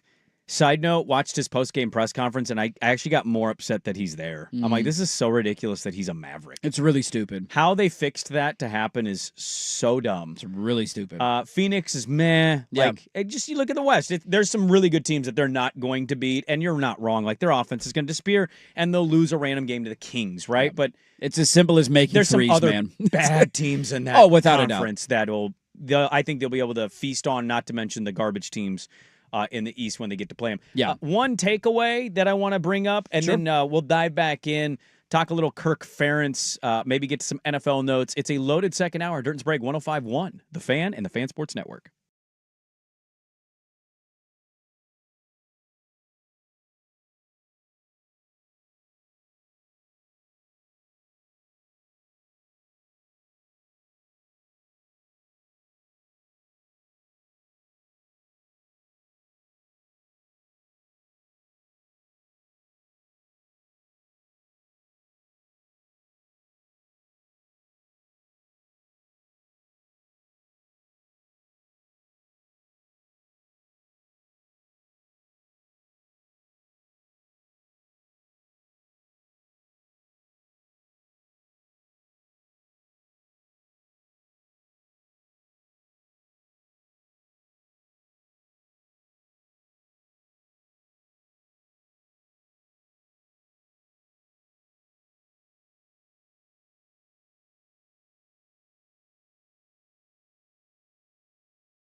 AM. Talk a little Kirk Ferentz. I'm thinking about posting a Reddit post on the Hawkeye Reddit page asking for Iowa thoughts on how they feel about Kirk Ferentz. Okay. Because I find a lot of people who are not Iowa fans tend to tell you how you should feel about Kirk Ferentz. Wouldn't you want more offense from your football team? We do a lot of that. Well, we also do he's amazing. You can't be better than that at Iowa, which maybe that's true. I'm legitimately don't know what the right answer is there. I think they're just happy with who they are. Are they? I think so. That's what I'm saying, is that we don't really know. We're not Iowa fans. No, I can't. I guess I shouldn't speak for the entire fan base, but I feel like if I was an Iowa fan and there's something You're unique. 0 for your last 11 against ranked teams. You feeling good about that? I mean, you're Iowa. Okay. You shouldn't expect to beat any ranked teams? I'm not saying you shouldn't expect to beat any ranked So teams. you just feast on Rutgers. How many years in a Minnesota row is that? How many years in a row is 11? I don't know. Because they probably play stretch. 3 a year, right? I had 2 to 3. 2 to 3, right? So you're Yeah. going on 2-3 years where you haven't won one. He's pulled off some massive upsets. He beat Ohio State as a top 5 team. Penn State as a top 5 team. He has the most ranked wins of any coach in the Big Ten. I mean, he's been there a long time. But I have a follow-up to that stat. Does he have the most losses, too? Fun little fact. It's funny how many things you can compile when you're a head coach somewhere for, nearly 3 decades. I want to have a conversation. He's amazing. You don't see coaches there that long. Yeah. Him and Whittingham, kind of a They're throwback. very similar guys. Of Kyle Whittingham's probably had more high-level success recently. Who's better to you? But let's also not forget, Iowa's won a Big Ten. They've been to a Rose Bowl. Remember, they got curb stomped by Stanford and Christian McCaffrey. That happened. Utah also got curb stomped in both Rose Bowls they went to. Yeah. Against teams that weren't even the best and had a lot of guys sitting out. Who's better? I mean, I'd probably say Kyle Whittingham, but I'm also more familiar with him than I am Kirk Ferentz. Okay. All right. Well, we can talk about that. I had a takeaway yesterday in watching that Blazer game. Nice little win for them. Yes, it was. Beating the undefeated Thunder.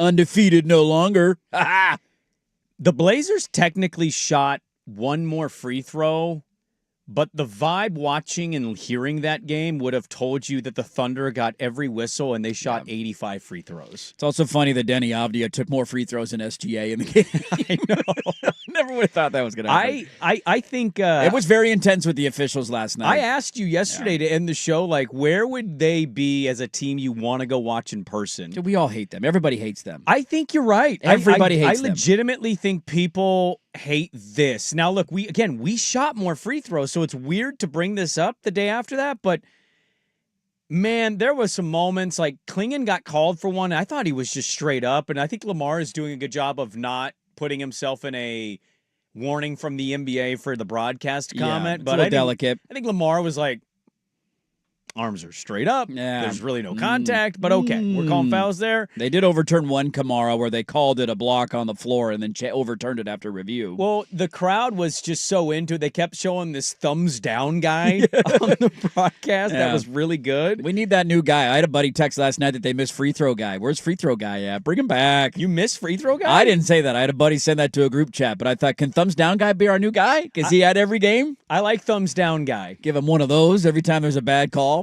The fan base has that famous thumbs Yankees. Yankee is a Yankee fan, I think. The old guy that does the thumbs down. down. He's not a Royal fan. He's a Yankee fan. I He's thought he wearing was- overalls. Yeah, it was the Yankees. I think it was a Yankee fan. It might have even been old Yankee Stadium Oh, okay. Yeah. before the I can't remember how old it is, but I think it's a Yankee fan. I send that GIF all the time when I want to respond no to people. It's a great GIF. It's a great It's one of the all-timers. So we need thumbs down Blazer fan in our life more. But yeah, dude, I think you're there. I think people really hate this team. How could you not? It's a franchise, and look, I know that this label gets thrown out a lot. Yeah. They were literally born on third base. Yep. A team moved to their city, Well, stolen. stolen It to was their stolen. to their city Yeah. that included Kevin Durant and Russell Westbrook Yep. and James Harden. They go to a finals in year 3, 4 in OKC, and then then KD leaves, and it's like, oh my god! But then you get an MVP from Russ. And then you get Paul George, and we wave goodbye to you, and then you somehow luck your way into tanking in the worst trade that's ever happened in the NBA of getting an MVP in every first-round pick for the next century from the LA Clippers. Giving Presti no credit, huh? Dude, Lucked his way. that was one of the worst trades we've ever seen. I can't stand them. They have been gifted nothing but success. They've had multiple MVPs in the last 15 years. They were born on third base. They've never had to struggle. They've never had to go through down long stretches without being relevant. I can't stand anything about the organization. I hate their colors. I hate the players. I hate everything about them. And they stole a team from Seattle that used to be a rivalry. And we should have more people in this city that hate Seattle, but instead they lost their team, and now the NBA thinks not even a rivalry anymore.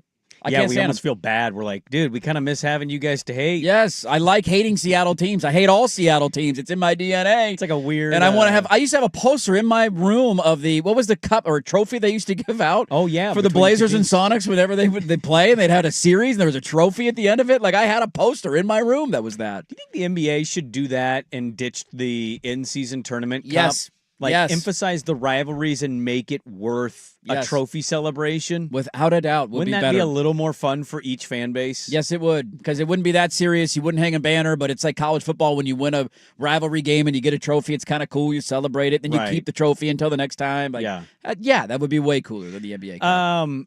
I think they're a little bit now. Look, this is going to be going a little far for some. Totally get it. I just don't. Whenever I watch them in general, let alone being in Portland, it tends to be the same reaction of like, of course that's a foul. Like it's kind of a general like, oh my god, Here we go again. Here we go, more free throws for the Thunder. And I know they haven't had as much a run of success. They feel a little. We hate them because we ain't them Chiefs-y to me. For sure. Because the Chiefs are absolutely hated if you're not a Chiefs fan. I hate every team that has success. I hate them all. Because I don't have it, and I want it. You have something I want. I hate you. That's the way I operate as a sports fan. Have you always been that way? Has there ever been a good team that you haven't hated? Not real. Not since I was a kid. Like, I think every kid is a little bit of a front runner. Well, yeah, and then but that gets not your team. That get washed out of you as you get older. And so, no, I loved Kansas City until they won multiple. Now they won't go away. Now I can't stand them. It'll be the same. Like, you're back with New England. You like New England. And now. I'm kind of back with them, and then they're going to win. I'm going to hate them again. The test would be like a Lions or a Dolphins, or a Lion, not Dolphins, Lions or Bills, if they were to win a couple Super Bowls, because that would be hard. I love the coaches and the players. They've been pretty good for a while. I know, but they haven't won championships. Yeah, Championships are the ultimate, and we all say they can't. If like the Bills won 3 straight Super Bowls, would I end up hating them? Probably. I'd have to. Really? You'd hate the Bills? That's enough. All right, you got 3. That's fine. Stop being greedy. Give one to somebody else. Okay, pass it around. The limit is 3. The Once limit you is get 3. You hate them. Spread the love here a little bit. All the right. Thunder only have 1. Yeah, get them out of here. Hopefully, they only have 1. Okay. I think the Thunder have reached that level for people that do watch the NBA or they play the Blazers and you watch them. It's just like, dude, screw this team. Yes. Their fans stand up until they make a shot. Like, get out of here, dude. They do have, when they're not foul hunting, God, the ball movement is so beautiful. Yeah, get out of here. Nobody cares. Wish we had that. Take that L. Yeah, take that L. You take that L, OKC. Yeah. Have fun. Where's your next game? Who cares? You ain't undefeated no more. Blazers get that win. Kirk Ferentz. What is your opinion of Kirk Ferentz? I want to talk a little bit about Kirk Ferentz coming up next, but first, Swag with a sports update.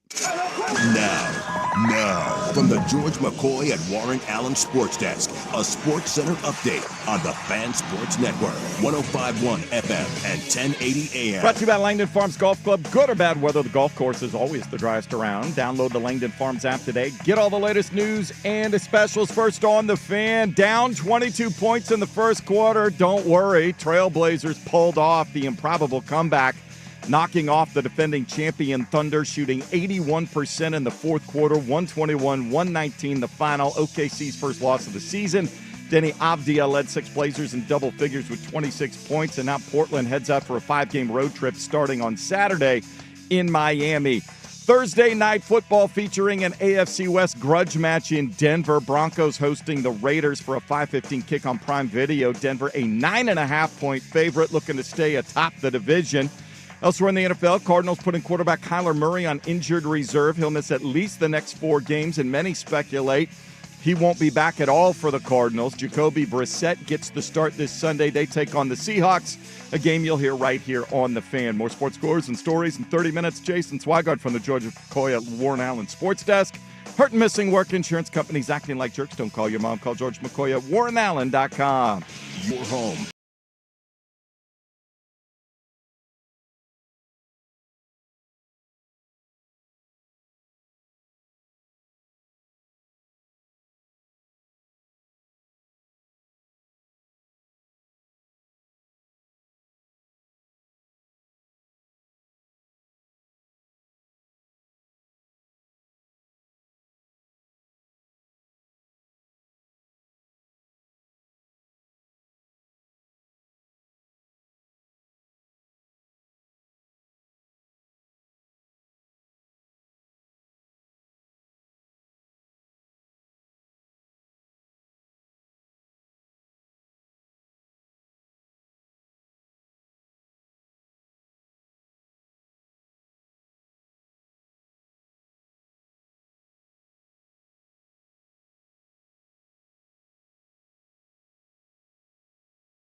FM. Welcome back in. I think we have an NFL player that is looking to replace and be the new Russell Wilson.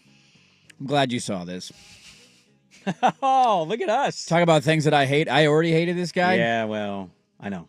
Okay, so we're in lockstep. I saw this and went, that's something Russell Wilson would say. 100%. He wrote this for you, didn't he? He's your Chat GPT here. He totally is. When's your Subway commercial coming out? Spicy. So we'll get to that coming up. Are there 5 teams in the NFC? What did you just say in my ear? 1 minute. 1 minute. Yeah, 1 minute. We got to go. We got Pate coming up. Let's go. Turn and burn. That's right. Josh Pate's coming up. Come on, jackass. Thank you for a reminder. I have somebody texting in saying I'd never do dirt was a socialist, and I responded, I absolutely am, unless it's my team. Then I'm a sports fascist. I rule everything. I dream of having that team that everybody hates. That's go to bed every night and pray to the sports gods. Can my team be that team? And I know everybody hates Oregon, but it's not for winning championships. Pate State's going to hop on here in just a second. I want to talk about Kirk Ferentz today. Okay. And here's all I'm going to throw at you. Throw it at me. Okay? Let's do it. Kirk Ferentz has the most ranked wins against AP top 25 teams of any of the Big Ten coaches. His record, 30-56. Now 30-57 because they lost to Indiana this year. Ah, okay. So that was before the year started. So Iowa State, I think, also. I don't know how the ranking things work because Iowa State's not ranked anymore, but they were when they lost. When they play, this is when you play a team in the ranks. So it's 30-58. Yeah, there's 2 of them this year. I just want to ask questions and talk about Kirk Ferentz. He's a very interesting coach to me. Sure. He's kind of a throwback, and he's one of a few.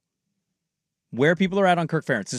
Does Kirk Ferentz scare you? I have noticed we have videos that go up, and it's fun to see other fans infiltrate our stuff on YouTube as a show, and Iowa fans are all over this game, and they're very, very excited for it, rightfully so. So are people out here. How defensive they get with the offense stuff. Like, anytime the idea of them not being good offensively is referenced, it's immediate, like, you don't know what you're talking about. How dare you? They're scoring 30 points a game. Okay. It's like, well, I know they're scoring 30, but they're 17th out of 18 teams in the Big Ten total offense. Sometimes stats don't lie. Sometimes the numbers don't lie. Let's talk with Josh Pate. He dropped a bomb yesterday. We'll talk with him about that, the Oregon-Iowa game, Pate State University next on 105.1 The Fan. It's time for Who's Stinking It Up? Woo! Do not go in there. A sports lowlight, ripped from the headlines. We couldn't do diddly poo. Brought to you by Three Mountains Home Services. Schedule your appointment online at threemountainshome.services.com. It's just incredible offensive rebounding all night for the Knicks. And again, out hustling the Wolves. McBride ahead to Hart for the slam. ESPN on the call. That one, not a great second half effort there from the Timberwolves. They lose on ESPN to the New York Knicks. Bing bong. 84 points, am I right, in the second half that the Knicks scored? Yeah. It's got to be some sort of record that's 84 points and a half. They lit them up. That's pretty damn good, man. Watched on a Reddit stream. Hold the line. Hold the line. Hold the line. The numbers are in. They're tanking all over for ESPN. A lot of sports fans on YouTube TV. Hold the line. Hold it. Who's stinking it up? Second half Wolves, brought to you by Three Mountains Home Services. Are offering their biggest sale of the year for a limited time. Buy and install a new AC in Three Mountains and give you a brand new furnace absolutely free. Great deal. Local company, ThreeMountainsHomeservices.com. They make home services delightful.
and 1080 AM. All right, it's a Pate State Thursday. The commish is on. Josh Pate College Football Show. It's free to subscribe on YouTube.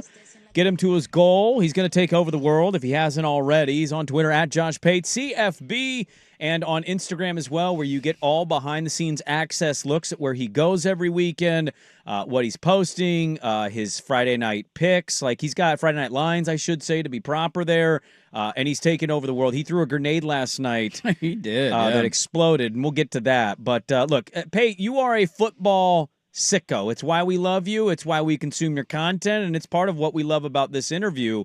You're a football sicko. I want you to tell me, be in the trust tree with us, where does a really well-executed punt land for it makes it move for Josh Pate in the football bingo card? Let's say, well, how close to the corner is it, first off? Let's say it pins, it rolls out right at the corner. Oh. Okay, anywhere inside the 10, I feel it. Anywhere inside the 5, I got to sit down. Anywhere inside the 3, I need a pillow. Yeah. Okay. All right. I thought you'd appreciate a good punt. I got my punt sweatshirt ready. My team's going to Iowa. We know what kind of meat grinder game it's going to be. It's like, welcome to the Big Ten. Weather's going to be nasty. The over-under is 40.5. Here we go. Let's run the football, play some field position. Don't go for it on fourth down. I know you wrestled with this one this week as the time has gone on, and you're looking at numbers, you're looking at matchups. How are we feeling about Oregon at Kinnick this weekend? All right, I'm terrified. I am not well. I don't feel great about it. I don't think anyone should feel great about it because it's Iowa City in November. So it's not a place where you're supposed to feel great at any point this month, but especially when it's raining and cold. So I tried to do the reverse psychology thing all week for the sake of Oregon, and I tried to emphasize that. And I tried to talk about how much this is going to be Iowa's game, and you got to go play Iowa's game better than they do. I was talking to Will and Taylor on their show yesterday. I said, hey, this isn't a street race. This is a dirt track game. You got to bring your dirt track car. Don't try and bring a street car into the dirt track. And so you're just trying to push every button possible on a Dan Lanning team to where you, number one, you make it into the hype video for the greater good of the program. And number two, you make them realize that, hey, we lead the country in explosive runs. That's us. Now, the flip side of that coin is Iowa's given up one of those all year. But there are a couple of those games this weekend. Brigham Young, Texas Tech's another one, where one team's strength matches up with the other team's strength, and that's why we play the games. We find out who bends and who leans, and that's how you make it where you want to make it. So I leaned Oregon to win it, but I think even a win – it just looks pretty hideous this weekend. Yeah. Kind of a two-parter for you. You've been to Kinnick before. Like, they've had some massive games there. They're on a losing streak right now against ranked teams, but they're always in these, ugly-ish kind of football game fights, and they're just like a play away from potentially snapping that kind of streak. One, what is the temperature on Kirk Ferentz? He's one of the is he the longest or the second longest tenured coach in college football? He's amazing. Been there since '99. What is the temperature, you think, with Iowa fans on Kirk Ferentz as the coach? And, when you look at these kinds of games, I think we get more hyped about the idea of the game than we are actually excited to watch what these games largely become, 13-10, 17-14. Where are you at on that? I think the second point is very sound. I've never thought about it that way. I especially think you're describing the general public on that front. Yeah. And the way you always know that is when they talk about hyping the game up so much, ask them to name you, 3 of the key players for the opposing team.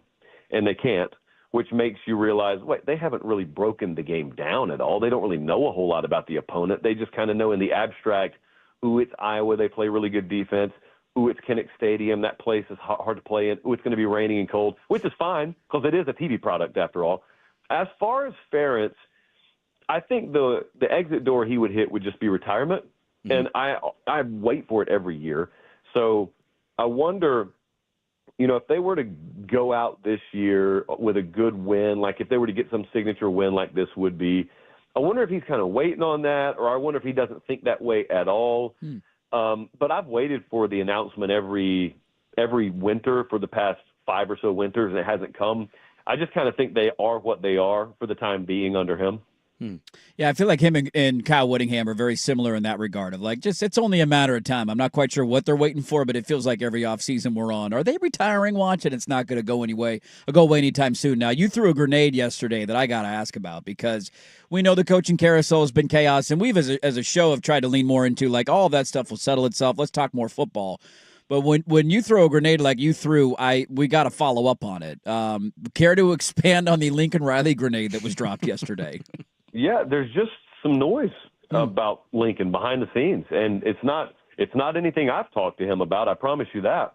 But I can't ignore how many people who I trust that have brought his name up, and so it's not. Look, let me stress this: it's not like hot seat kind of talk. Right. They're in the thick of the playoff race, and his buyout's massive, and I didn't give any context to what I said intentionally because I had no intention of giving any context to it because I really don't know what the context is yet. But I just know, you learn who to trust and who to listen to and who not to. And, when two or three of those people who have earned the trust and have the validity keep mentioning the same thing independently, it's just something to keep an eye on. So I would keep an eye on that little situation there in Southern California. I have a coaching question I want to ask you. Do you think the person that you trust brags to their friends at home or at a bar that they're a person that you trust? Oh. Do they know I trust them? Oh. That's the follow-up, because maybe I no-sell it. When they tell me stuff, maybe I just roll my eyes and say whatever, and then unbeknownst to them, I'm running over to the phone to pick up and talk with you guys. Maybe that's the way that's working, and so maybe they actually go home depressed, and they want to try and find ways to get in my good graces, not knowing that they're already there. I mean, if this was MySpace, they'd be squarely in the top 8.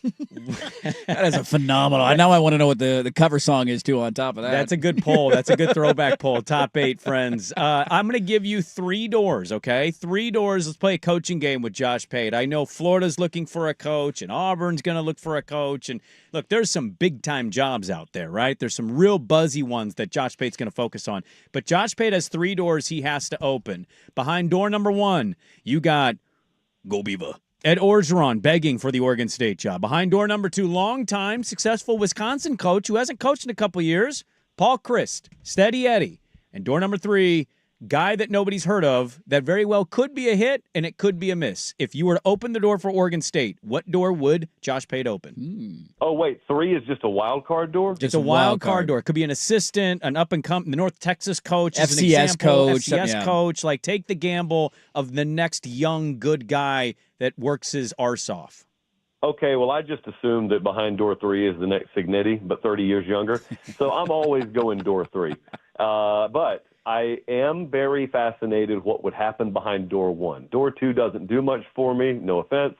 So give me 3, give me 1, give me 2 in that order. It sounds like a snap cadence. Okay. Ready, break. All right, ready, break. Now, I was watching on Tuesday, the rankings released for the first time, and I think we as a collective society, maybe I'm wrong on this, have done a better job of acknowledging all of this stuff's going to settle itself out. Like, there's no reason to yell and scream about the rankings. But the first thing that stood out to me was the first thing that you started talking about on your show Tuesday, and I'm glad you brought it up. I'm not the biggest Miami guy. Mario left. I get it, and I'm all about making fun of them when they lose games like they lost, considering the talent that exists on their roster. How on earth are they ranked 18th in the country? I don't know. Yeah. I thought they'd be like 14th or something like that. But they're already down there, and unless everything just falls apart in front of them, I don't really know what their path is. And I'm not saying that's unfair in the aggregate. Like, I'm not saying, oh, they lost to Louisville, they lost to SMU, but poor Miami, they should still have a path. No, man, they dropped the ball. So I don't mind in principle that they don't have much of a path. It's just that this is not in a vacuum. This is supposed to be comparative and merit-based, resume-based. And I'm looking at some of the other teams, and I'm also looking at Notre Dame, and I'm thinking about what's the quality win here? Well, USC is their quality win. Okay, but Notre Dame is Miami's quality win. So you get the same record, and you've got the head-to-head, and there's 8 spots between the two. It was crazy to me. So my theory, as I floated on the show, and you may have heard me say this, my theory is every human predicts things. Everybody on the committee, whether they want to admit it or not, they had an idea in the preseason of what their rankings would be. That's why outlawing rankings is stupid, because people will just do it anyway. So I think that when you have high expectations for a player or a team and they fall short of it, you punish that team in your mind, and you treat them harsher than you would another team that you didn't have high expectations for. And I think people had high expectations for Miami, and they predicted Miami to do things, and they told their buddies Miami was going to do things, and then Miami falls flat on their face, and they get pissed about it. And so what can I do? I can't punish Mario Cristobal. I can't find him, but I can rank him 18th. So get out of here, Miami. That's the vibe it gives off to me sometimes. Yeah, I hadn't really thought about that because I'm trying not to take too much emotional stock into the first ranking because we have so much football to be played. But when you said that, I was like, dude, that's exactly what it is. It has to be them more pissed of like, how did you lose to SMU? You're more talented. You should never lose that game. And here you are doing it again. Josh Pate's our guest. Josh Pate College Football Show every Sunday, Tuesday, Thursday. He's getting ready for another big weekend of college football. He was just on ESPN. He's on with the Bussin' with the Boys. You see him everywhere. You hear him everywhere. He's a good friend of this program and has been for some time. The commish on Twitter at Josh Pate CFB. We do every Wednesday, every hump day, we do a 7 a.m. dirty poll. And that's my co-host doing his top 12 in college football. I asked him this question. I'm going to ask you. I asked him how many of his top 12 teams he would say are safe to make the playoff. And he didn't give me a lot of them based on the college football playoff rankings. Now, let's exclude the group of 6 because that is a wild card. And let's look at the rest of the teams the committee would have in the playoff. How many of those teams does Josh Pate think he has mentally safe away in the playoff? Ohio State, yes. Indiana, yes. A&M, yes. Bama, I wouldn't say they're safe in yet. Georgia, I wouldn't say they're safe in yet. Ole Miss, I kind of want to say they're safe. I'm going to say Ole Miss is safe in. Brigham Young, no. Texas Tech, no. Oregon, no. Notre Dame, no. Texas, no. Oklahoma, no. So I would say 1, 2, 3. I'm only saying 3 of them are completely, maybe 4 are completely safe in. Yeah, we had the same exact list. It was Ole Miss was my fourth one, too, just looking at the rest of the schedule. Although maybe the Citadel does the funniest thing of all time. I do want to look at that Alabama-LSU game that all of a sudden has taken a different angle with Brian Kelly getting fired. And do we get the fire coach boost? We remember how embarrassing it was in Baton Rouge last year. Alabama's been rolling, but then they, kind of escaped one in South Carolina, if you will, coming off a bye. Both teams are just, where are we at on that? Line's 9.5. How are we feeling about Bama LSU? I think that LSU is going to play very inspired football. So, I think probably you'll see the most juice out of them you've seen all year. And this is one of those spots where I kind of like to bet on teams, their first game with the interim head coach, especially one like Frank Wilson, because everyone loves him down there, and everyone felt the exact opposite towards the former guy down there. So there's that. But, man, you got to overcome a lot. Like, Bama at home under DeBoer has been insanely good. Bama anybody off a bye under DeBoer has been insanely good. And I think a couple of things. I don't think that LSU can take advantage of a little bit of run defense vulnerability with Alabama because they're just not good at doing that. And then the second thing is explosive passes for Bama and pass rush for Bama have been weaknesses at times this year that I think may round into form here. So not an easy game. Takes 4 quarters to do it, but I think they'll end up getting some margin and winning the game and covering. Last one for you. We'll let you go here. How has the lifting schedule been adjusted with the now sudden busyness of being on almost every single platform that exists in the sport? We're still trying to go at 1 o'clock every day. Tomorrow, we're going to go to Lubbock, and I have adjusted our travel schedule to get in there early afternoon because I don't know if you guys are aware of this, but Texas Tech kind of low-key has one of, if not the best weight rooms in the country all of a sudden. So look, all I want you to do is feel a little bit sorry for me. That's all I want you to do. If I've accomplished nothing else in this call, I want you to feel sorry that I can't carve out 3 hours in the middle of the day to go to the gym every day. Yeah. It's a 3-hour workout session with Josh Pate? Oh, no. It takes like an hour and a half. I just tell everybody it takes 3 hours so I have a reason to disappear. Yeah. Can I tell you, dude, I want to be honest with you. I know your schedule's way busier, but doing our show, we extended an hour now, and I am nowhere near lifting what you're lifting. But I've also found I'm a very early morning workout guy. I don't have that anymore, so I have to work out at like noon, 1 o'clock. I hate it. I have not adjusted. It's not fun for me. I'm just mentally fried, and that's why I'm an early workout guy. It's a good start to my day, and now I don't have that option anymore. So I actually do feel sorry for you. I remember coming on the show a couple of months ago. Everyone's all jazzed up about the 4th hour, and then I told you guys, hit me back in 3 months. Yep. And here we are 3 months later, and it sounds like basically a death march for the final 60 minutes. It's not great, dude. My workouts have been cut, and I'm eating Captain Crunch at 1:30 p.m. It's a disaster. Nothing makes sense anymore, man. Nothing does. You know what does? Josh Pate and Yes, Josh it does. Pate's College Football Show every Sunday, Tuesday, tonight a new episode on Thursday, and he gets ready to go on the road for another great weekend of college football. Thank you so much, Pate. We always appreciate it. Continued success. Have a great weekend, and we'll talk to you the next week. Appreciate it, guys. All right, there we go. Josh Pate's College Football Show on YouTube. Subscribe. It's free to do. He's a good friend of this program and has been for quite some time. Amazing. When we first reached out and had him on, he had 12,100 and something people subscribe, which is pretty damn good. That's great. Like our page, we're hoping to get to 7,000. Yeah, I think we just crossed over 7,000 yesterday. So there you go. He is on his way to 500,000. That's pretty good. So think about our relationship with Josh Pate in that time of when we first had him to where he's at now.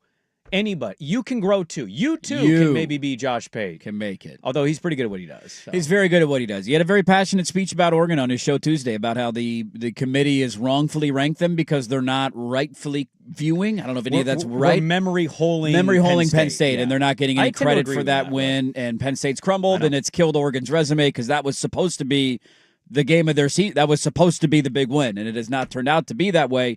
And his whole argument was you got to kind of moment and time it and give them a little more credit than what the committee's doing. We'll make our big PP picks today, but Yes, a couple things here on that. Lanning talked about their resume. He was asked on an ESPN radio show about that. Oh, resume talk. He also was asked what life has actually been like being in the Big Ten. We're going on year 2 here, and we're kind of winding down as it goes. Interesting note on his door number 3 would be his first option for Oregon State. I think that'd be my vote too. And then Orgeron 2, and then Paul Christ is his third choice.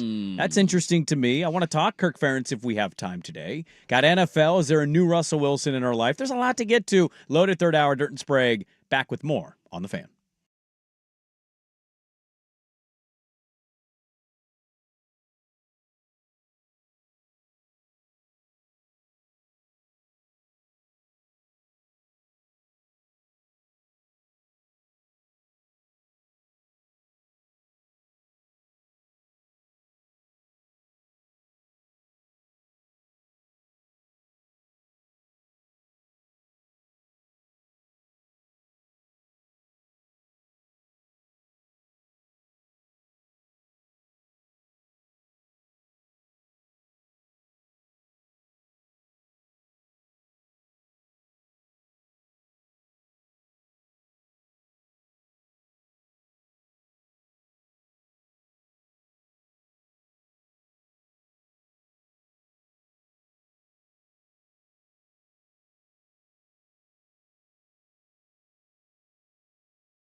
Now, from the George McCoy and Warren Allen Sports Desk, a Sports Center update on the Fan Sports Network, 105.1 FM and 1080 AM. Brought to you by Mountaintop Metal Roofing. No maintenance, energy efficient, fire resistant, and a lifetime warranty. Do it once, do it right. Visit mountaintopmetalroofing.com. First on the Fan, the Trailblazers did it right.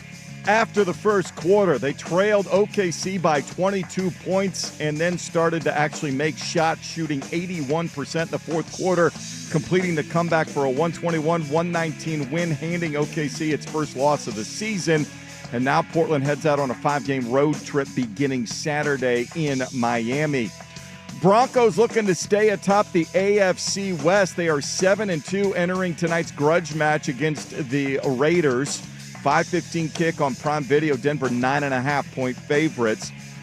Elsewhere in the NFL, the Arizona Cardinals putting quarterback Kyler Murray on injured reserve. He'll miss at least the next 4 weeks. Many are speculating he will miss the rest of his career in Arizona. Jacoby Brissett will get the start Sunday. They take on the Seahawks right here on the Fan. More sports scores and stories in 30 minutes. Jason Swigard from the George McCoy at Warren Allen Sports Desk. Hurt, missing work? Insurance companies acting like jerks. Don't call your mom. Call George McCoy at warrenallen.com. The home of prime.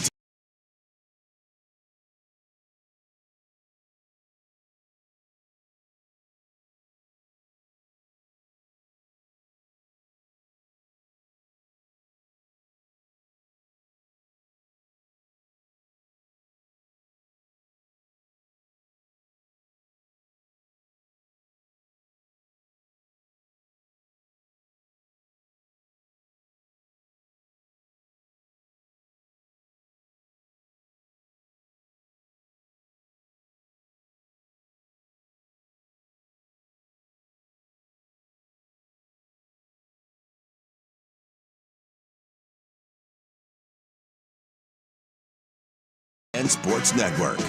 Hey, welcome back in. Hour number 3. Dirt and Sprague here, Portland Sports Leader, 105.1 FM The Fan. 1080 AM, the Odyssey app, live on YouTube. Good morning, everybody. We had a dolphin on the show today. For those who were awake at 6:30, there was a dolphin. It did not go sideways, and he quite enjoyed us playing. Dolphin drops. Interviewed a dolphin. We interviewed a dolphin on the show. It happened at 6:30, and he gave us some. The dolphin had some great thoughts on Oregon and Iowa, and you can go catch that 1051thefan.com. There's a writer in Iowa for the Des Moines Register. Sure. And he basically did an opinion piece, and it was, this is the biggest home game for Iowa since 2015. Yeah, I mean, that's a big one for them. The Kirk Ferentz stuff at the end of his career. It's a top 10 team coming to town. They're still alive. I mean, they only have one conference loss. Mm-hmm. One of their losses is a non-conference game to Iowa State, and so they're still playing for a ton. They're alive in the CFP race, technically, at number 20 if they win. So, yeah, it's a big one for them.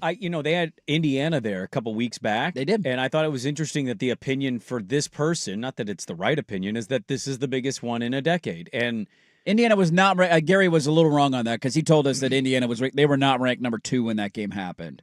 Because Oregon was the higher ranked team. They were high ranked. I mean, they were top really 10. Team, right? Yeah. I think he's just talking about what they're ranked now. But yes, the overall takeaway I had from it, whether it's true or not true, there's a lot of people that do feel that way, and I think that's a combination of Iowa's standings, of Oregon's current ranking, but also just of Oregon. Yeah. I think Oregon, whatever you feel about Oregon, it's abundantly clear that if they go to your stadium, it's a big game. And, that's an interesting opinion takeaway of it's been a decade. This is the biggest one we've had. That says a lot about, I think, this is the program that's been built down in Eugene. Yeah, I also think there's the uniqueness of it where it's not the same Big Ten team that you've always played that's ranked, right? It's the first time Oregon's there in a long time. It's a program who's been nearly at the top of the sport for 25 years now. And so, yeah, I totally get that from Iowa's side. And I do want to talk. We'll get back into the Lincoln Riley stuff because that was a bomb that Josh Pay dropped yesterday, and just kind of expand on that and have some other thoughts on the college football weekend. So that's right around the corner. It's interesting when you look at Iowa because you've been referencing this Kirk Ferentz stuff all morning, and I don't know how I would feel. I have a lean one way on how I would feel if I were an Iowa fan about Kirk Ferentz being the head coach and that longevity, but it's also not easy to say when you're not walking in those shoes, right? Yeah. I'm not living the day in and day out of an Iowa fan. Right. I got no issue with Iowa other than them being the first primary every year in presidential elections. That bothers me. Why does Iowa always get to go first? It's got to be tradition. I don't know. I mean, it is tradition. That drives me nuts. No, you can't Shouldn't break we tradition. spread it around? And then we get primaries and others. Like, our primary never matters because everything's basically decided by the time it gets to Oregon. Shouldn't we change it up a little bit and have a spotlight on other states? That's my main beef with Iowa. So if I'm looking for Iowa beef, I hate that they get to be first every time there's a presidential election. Any other political beefs? Do you want to talk about how many senators each state gets? Sure, that's it should be more representative of population, but that's a whole other can of worms that I'm not going to open right now. Okay, I just am sorry, airing my grievances with the state That's of your Iowa. beef with Iowa. I have no beef with their football program. Gotcha. They punt a lot. They're very good defensively, but that's my main beef with them. I tend to think if I were an Iowa fan, I would be happy with my lot in life. Now, that is a lot easier said than done. Mm-hmm.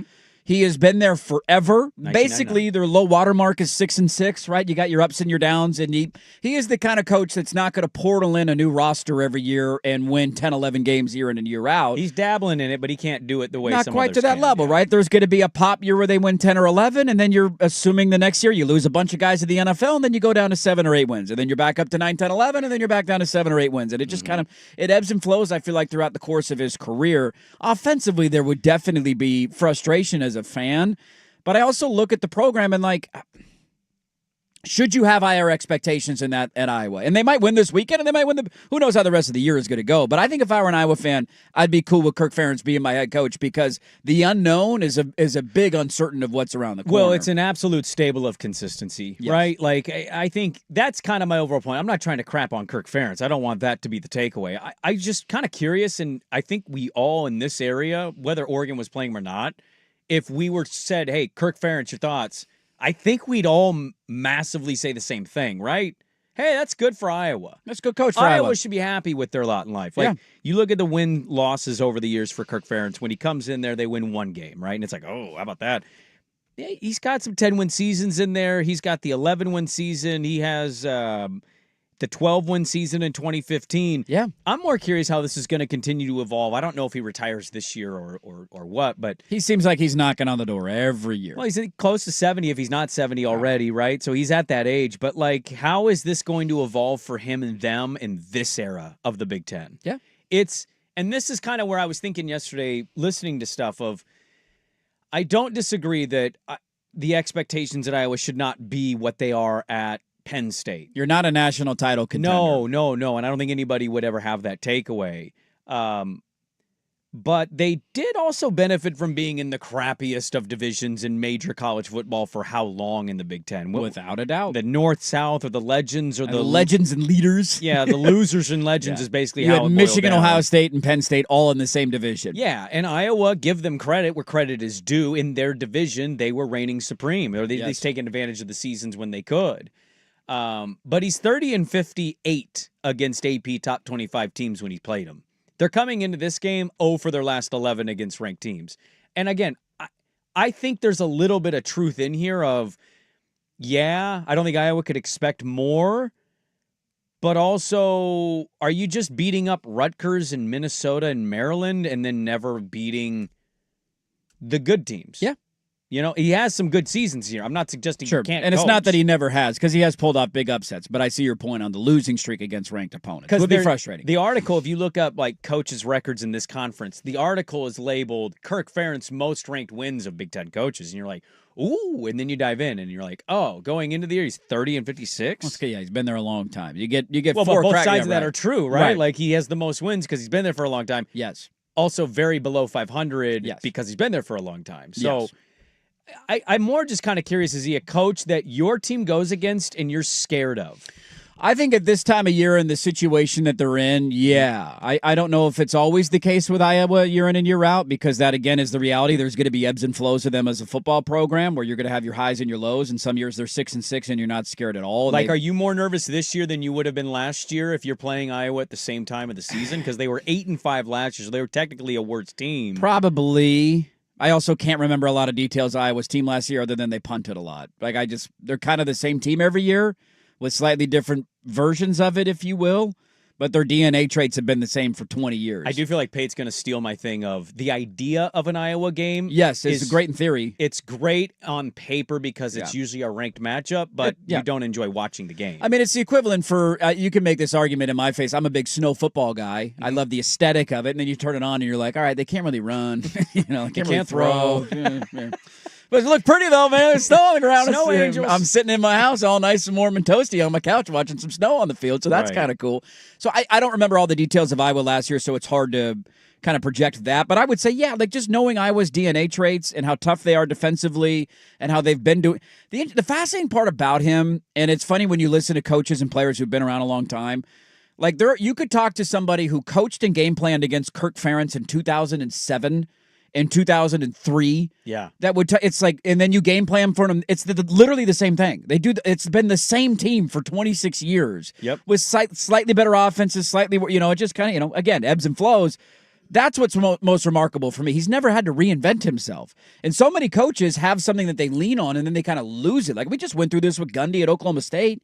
Gundy was a bit of this. He was there for a long time. Not really a national title contender, but some really good years. Came close to breaking through. Flirted with it. With it a little bit. Won a conference title here, and then all of a sudden it's like, what happened to your DNA? You kind of lost your way and you got fired and everything's kind of cratered in on itself. And so to be able to do it for that long, I do think there's a deep level of respect for having the same team essentially for this long. Phil Parker's been there forever, and it's just I have a tremendous amount of respect for him. I'm more just kind of curious, does he scare you as a coach? I think the situation of Iowa scares me, and he is adjacent to that. Yeah. So, yeah, I think playing... he's built it. He's built it. Yeah. He deserves credit for it. Like, when you look at Hayden Fry, who was the coach before last time Oregon and Iowa played, he was there for 20 years. He was their head coach from 1979 until 1998. Right. He had, in that stretch, essentially 20 years, 3 seasons where he won 10 games. Yeah.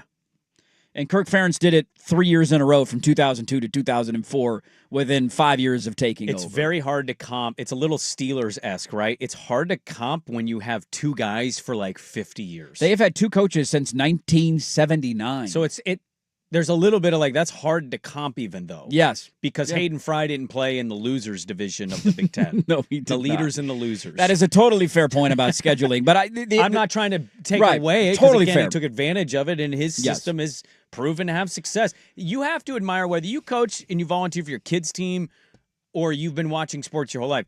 You obviously have a lot of admiration and respect for a dude that can do it that long. Yeah.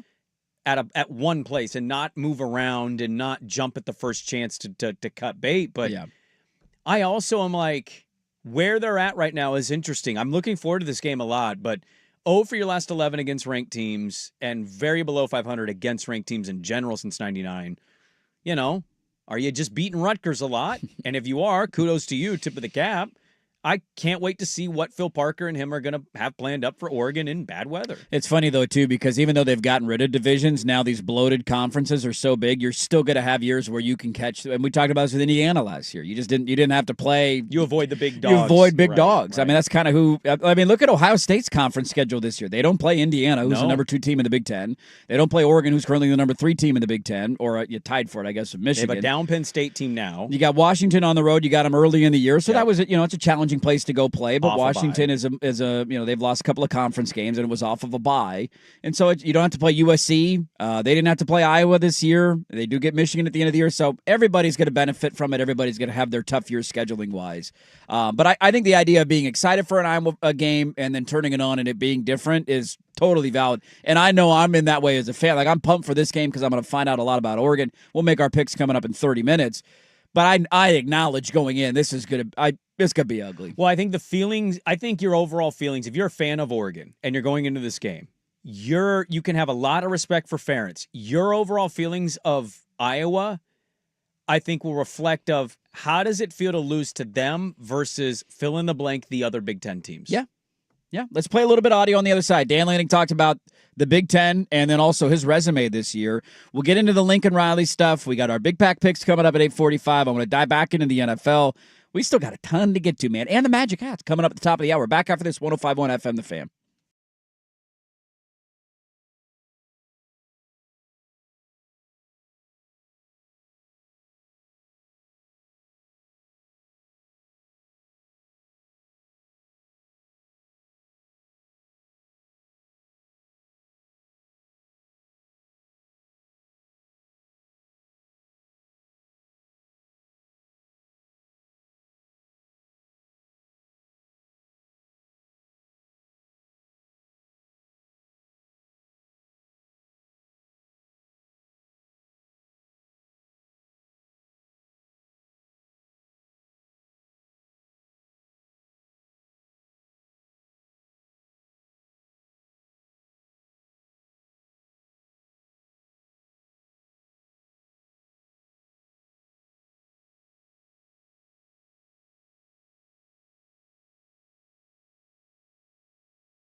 All right, we got the Magic Hat coming up top of the hour. For those who are usually not around in the 6 a.m. hour, I'll kind of remind you, we've done it later in the show a time or two. I think we've had other times or instances where things have come up on a Thursday at 6:30, and we're going to move it permanently going forward. So if you're a 9 a.m. listener always and you're new to the Magic Hat, we'll explain to you, and you're in luck. It's not going anywhere. I got my Magic Hat submissions. They're ready to go. I'll go hand them to Swigard. In the commercial break, Dan Lanning. Now, what was this? What ESPN radio show is this on? Amber and Ian? Amber and Ian. Is that Ian Fitzsimmons? Is that the Ian? Yes. Okay, who's Amber? Amber Wilson. Amber Wilson. Okay. Come on now. And, I mentioned earlier, Pate had a rant on his show Tuesday when the rankings came out of, like, Oregon at 9, they don't have a ranked win, okay. And his main argument was, we got to think about the Penn State game differently. Like, moment in time, they were an undefeated team. It was a whiteout.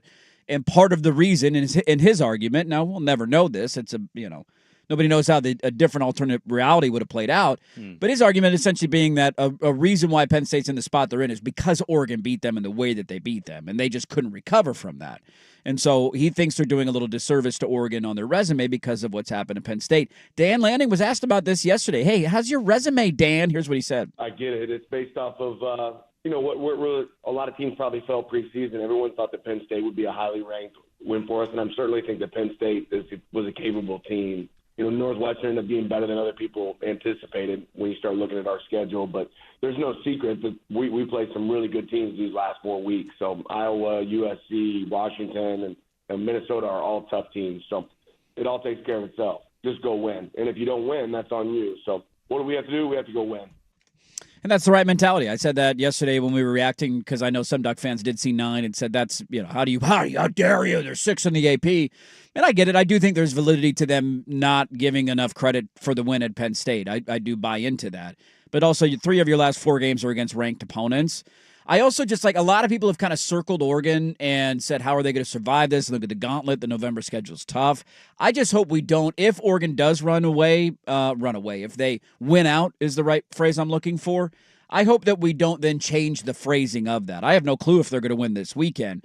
But I've heard a lot of people do Iowa's a tough place. Iowa's a tough team, and I am terrified of going to Kinnick on Saturday and playing in those elements. I hope if they win, it's not a change of tune all of a sudden of Iowa doesn't have an offense. Of course you won the game. Or, USC doesn't have a defense. Of course you won the game. I keep hearing people tell me, and I agree with how difficult their November schedule is. I hope it's viewed properly if they are to win out. I think people who don't like the Ducks and want to troll you will say that. I think realistic people watching and following college football, especially the committee members, will view it that way. The committee members hang their hat at the door when they walk in. Is it a 3 or 4 bid league to you? There is a scenario where they win at Iowa, they lose to USC, USC wins out as a 2-loss team, and Oregon becomes a 2-loss team.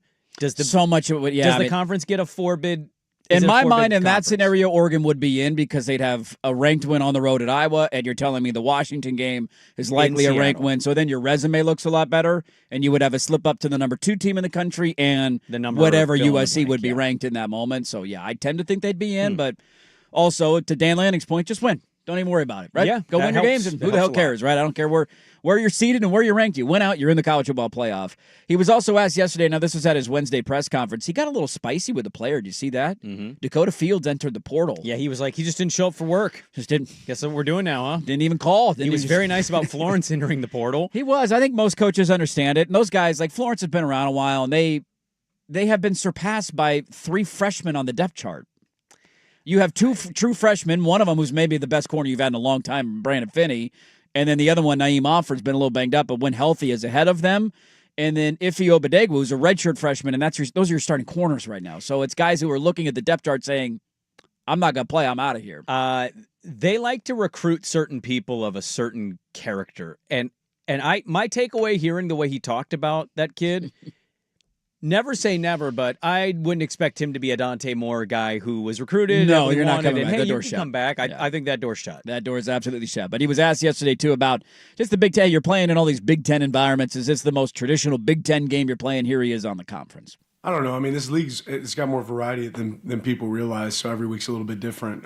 But this is certainly one. When I talk about Iowa, you talk about a team that has an identity. And if they've had an identity for a long time, ever since Coach Ferentz has been there, it's been really clear. They're going to play great defense, be really good on special teams, be physical in the run game. and be able to take advantage of shots and opportunities there. This team certainly has an identity, I'll say that. I mean, this feels like traditional Big Ten game, man. This is it. Cold weather, Iowa, punts, field position. Don't go for it on 4th down. We've made it. You won the conference, so the easy answer is yes. You excited about this new lot in life that you guys are playing in snow and I just wind prefer to and- play them earlier in the year so we can track meet it and they can't keep up, but I don't know if we're going to be able to do that. Can we get it in like late September next time we play Iowa at Kinnick? Can they come to Hudson? I know we get bad weather here this time of year. Would it be kind of a nightmare in your mind to go from what Oregon kind of ascended as to you becoming like slightly more successful Wisconsin? Just big uglies. Yeah, that would suck. Run and wet. I'm too used to. weather. We were that way a little bit with Mario. Like Mario won, yeah, but for let's sure. not ever act like they were good. Like they weren't elite offensively. They never unleashed Herbert. They caged him in and didn't let him be the athlete that he was. They left you wanting more. He's been better in the NFL than he was under Mario Cristobal and Marcus Arroyo. So they were kind of that way for 4 years. Let's get big. Let's get physical. Let's run the ball. And then it didn't work out because they didn't have good quarterback play. Right. Usually ends up backfiring on you. So we'll have more thoughts on this. That's a little bit of an Iowa peekaboo. Whoa! We're all excited. Well, Lanning will be on today at 4 o'clock. 4 o'clock. What he thinks about that game and other things. Who are we all going to take? Did you know? Our big pack picks. You got 20 minutes to figure it out. I already know. If you haven't decided already. Beavs on a heat. Oh. Beavs on a heat. 3 in a row. 3 in a row. Break them up. Here they come. Let's get to, though, the bomb that Josh Pate dropped and then a couple other thoughts on the college football weekend. Lincoln Riley threw that grenade out yesterday with Will Compton and Taylor Lewan. They do a Bussin' with the Boys college football show every Wednesday, I believe it is, every week, and kind of go through the games. And at the very end of it, he said, how about this grenade to throw out? Keep an eye on Lincoln Riley. We asked him about it, and he said, I keep hearing from multiple people from different, independent of each other. Lincoln Riley is a name to keep an eye on. What does it mean? And then some other thoughts on the college football weekend. That is next, but first, your Swag with Sports Center. Now, from the George McCoy and Warren Allen Sports Desk, a Sports Center update on the Fan Sports Network, 105.1 FM and 1080 AM. Brought to you by Grand Central Bowl Arcade and Sports Bar, your Ducks game day headquarters in Portland. First on the Fan. Despite being down 22 points in the first quarter, the Trailblazers able to pull off an improbable comeback against the defending champions. And they beat the Thunder 121-119. They shoot 81% in the fourth quarter. Denny Avdia led 6 Blazers in double figures with 26. They hand OKC their first loss of the season and head out on a 5-game road trip that'll start Saturday night in South Beach. Thursday night football from the Mile High City. AFC West foes doing battle. Well, the Broncos will be doing battle. We'll see what the Raiders do at 5:15 on Prime Video. They are 9.5-point underdogs as Denver tries to stay atop the division, 7-2 entering tonight's game. Portland Winterhawks came up short Wednesday night in the Coliseum, giving up 5 unanswered goals to the Prince George Cougars in a 6-2 loss. Portland will visit Wenatchee on Friday and then be back home Saturday night to host the Spokane Chiefs. More sports scores and stories in 30 minutes. Jason Swigard from the George McCoy at Warren Allen Sports Desk. Hurt, missing work, insurance companies acting like jerks. Don't call your mom. Call George McCoy at warrenallen.com. Sports Saturday.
a.m.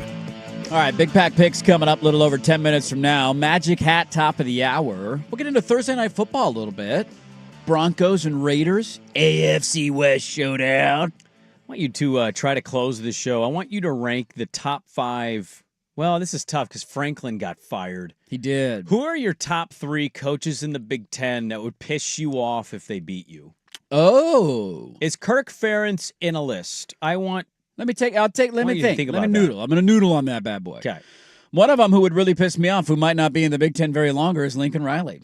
Because Josh Pate yesterday, and then earlier on our show, referenced that there's some scuttle out there, that people are talking behind the scenes that he is a name to keep an eye on. Now, it does not mean that USC's going to USC doesn't have the money to fire him. That's not going to happen. They're not in a great spot financially, and his buyout is massive. And so even if they lose the rest of their games, which they're not, they play Northwestern at home on Friday. Then they get Iowa. What's the other one in there? Oregon, obviously, on the road, and then UCLA. So those are their 4 last remaining games. Got a chance to win all 4. They could lose 2 of them. I have no clue how their season's going to play out. But his name continues to get brought up behind the scenes as a guy who might be on the move to another job, that another big-time school might be willing to pay the massive buyout to go get Lincoln Riley. Your reaction to this, and what would your thought be if Lincoln Riley were to leave USC? I wouldn't be overly stunned. You recall a few weeks ago when we were talking a lot about the coach stuff, we kind of wondered aloud, is that somebody that would randomly leave? He left Oklahoma at midnight. He did. Lost Oklahoma State and was like, hey, I'm going to USC. Fan base has been a little flustered. Expectations not quite met 4 years in. Here's where I wonder. Now, that's the thing, right? If he's going to leave, where's he leaving to? I mean, you have to imagine if it's somebody that's willing to pay his buyout that it has to be LSU. I mean, the last time LSU was open, everybody thought he was taking that job. Yeah. And then out of nowhere, he left for USC. They made the interim guy the permanent guy at LSU, the AD. Does Florida have that kind of cash on hand to make a big swing like that? I wonder if it's another Big Ten team. Penn State? You think you go to Penn State? Oh, Penn State? I think everything is in play with that guy. Yeah, I mean, who's paying you, and what's the situation? Like, cause say this, USC, he is by record not done anything of note for that fan base, right? I think this year there's been a lot of moments for them where they're like, oh, maybe next year with Mayava, and okay. We've been saying that for 2 years now, so I don't know if that is true. They beat Nebraska on the road. He ended that problem that he had, but also let's not act like a big part of that wasn't Dylan Raiola going down in Nebraska not being able to throw the football. We've talked to Ryan Abraham, though, a couple times, a good friend of the show, covers USC, and he has kind of expressed that Lincoln might feel a certain way about the investment and the collective at USC. You know who I wouldn't be worried about and who I know is fully invested in their football program? We are. Penn State. I'm just saying, him leaving USC for Penn State would be wild. Just the idea of it on, I'm not surprised. I thought maybe more so that would have been if like the season crashes, and maybe it does, right? Maybe they lose at Northwestern tomorrow night at home, and then they get killed by Oregon, and then UCLA beats them, and you're like, what the hell happened here? You went 7-5. Maybe that's how it plays out. But I think we're looking at probably a 9-win team, right? I don't know if Iowa can go on the road and beat them. We'll see on that note. UCLA will be feisty, but I don't know. They're not great on the road, so we'll see if they handle the Oregon game. But I think you're looking at probably a 9-3 season at worst for USC. Well, and that being like a separating of ways doesn't seem like it would be in the cards if things don't hit the side of a mountain. He reportedly, now I don't know how true this is, and maybe he is going to go to LSU. He reportedly didn't want to go to the SEC, right? That was the rumor at the time. He didn't want to be with Oklahoma because they were going. Okay, if that was true in any way, you get to stay in the conference. What's the one thing he's been bitching about as the USC coach? Travel, kick time, schedule. What do you have to worry about when you're at Penn State? You got to go to the West Coast, but not an early morning they kick ain't time. Playing big nooners. Yeah. So not on the West Coast, they're not. I don't know who it is. It could very well could be Florida, it could be LSU, it could be Auburn. If that is a live option for a school, that is one that's very interesting to me, and I wouldn't be shocked if he did it. Be wild. Be crazy. In the Big Ten, when you look at it, if Lincoln Riley were to leave, I thought to walk away from USC, a job that we all would have considered and have considered for a very long time, one of the best in the sport, would be strange. But there's a lot of money out there, and if somebody's willing to pay that, nobody knows exactly what his buyout is because they're a private school, so it's an estimated buyout. Well, then imagine who is going for the USC job then? Where would that job opening up compare to Florida, I mean, Auburn? it'd be huge, right? LSU. Like, where would it stack for You would cross one of the jobs off the list, right? Because Lincoln, in this scenario, would be taking that job. USC would be immediately... If Lincoln were to take the Penn State job, in your theory, I mean, LSU, Florida, and USC are 1A, 1B, and 1C. LSU probably number one on that list, I would say. I would imagine the story of not as invested as they need to be in this world of college football about USC would come out because Lincoln would leak that. There's also more nastiness, and we're trying to do a...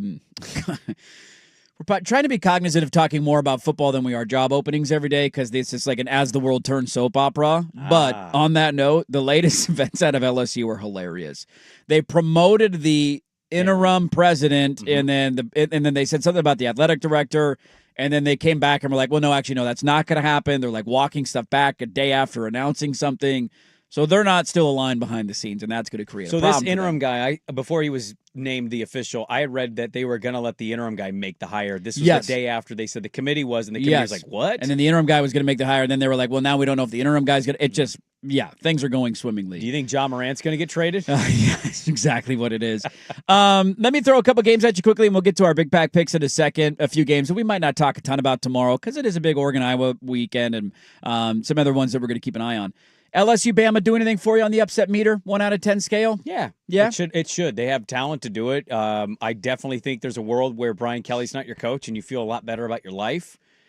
He doesn't seem like the most enjoyable person to be around. They have a Cajun as their interim head coach. That's always a dangerous live thing. They do. And, look, I know Bama's coming off of the bye.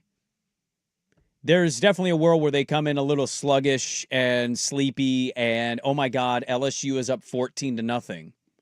That exists? Yeah, it should be live. They have talent. And both teams are coming off a bye, too, so it's not like there's a scheduling benefit that you get a lot right now in the Big Ten. SEC is really good at that. This is a Super Bowl for LSU, given that way the season's gone. They got nothing to lose, dude. What do you got? Just another game? Your coach already got fired? You're not going to the playoff. You're not going to the SEC title game. So that's a fun one. That is the primetime game on ABC on Saturday night for those of you who can still watch that.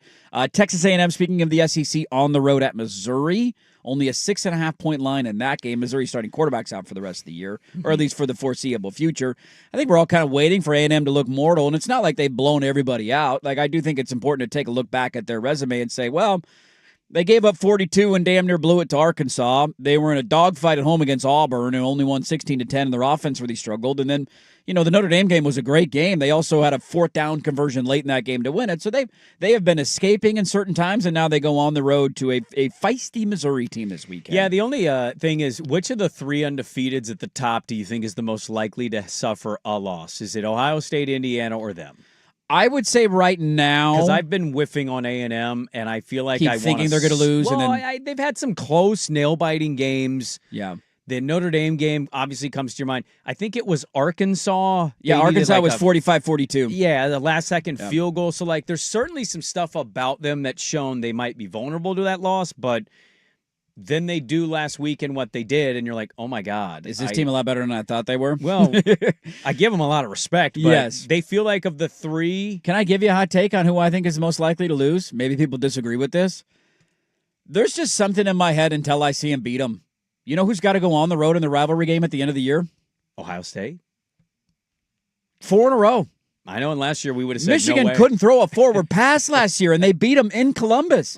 And that team was that's one of the most talented college football teams we've ever seen. Yeah. There's a mental side of that's in Ann Arbor. Michigan may or may not have something to play for at that point. We'll see how they could be in as a 2-loss team if they win that game. I'd have to go look at the rest of their schedule. Can they run the football against Ohio State? Because if they can, that's going to be a then long they're in the mix. day. And Underwood's at home, and so he's not uncomfortable on the road. Yeah. Like, Michigan has had moments this year where they haven't looked great. Last week, they were in a dogfight with Purdue. So your answer is Ohio State of the 3? Most likely to lose, yeah. I think I would go Ohio State 1, A&M 2, because A&M's got Missouri on the road this week, and then they play at Texas, I think, in the last week of the season.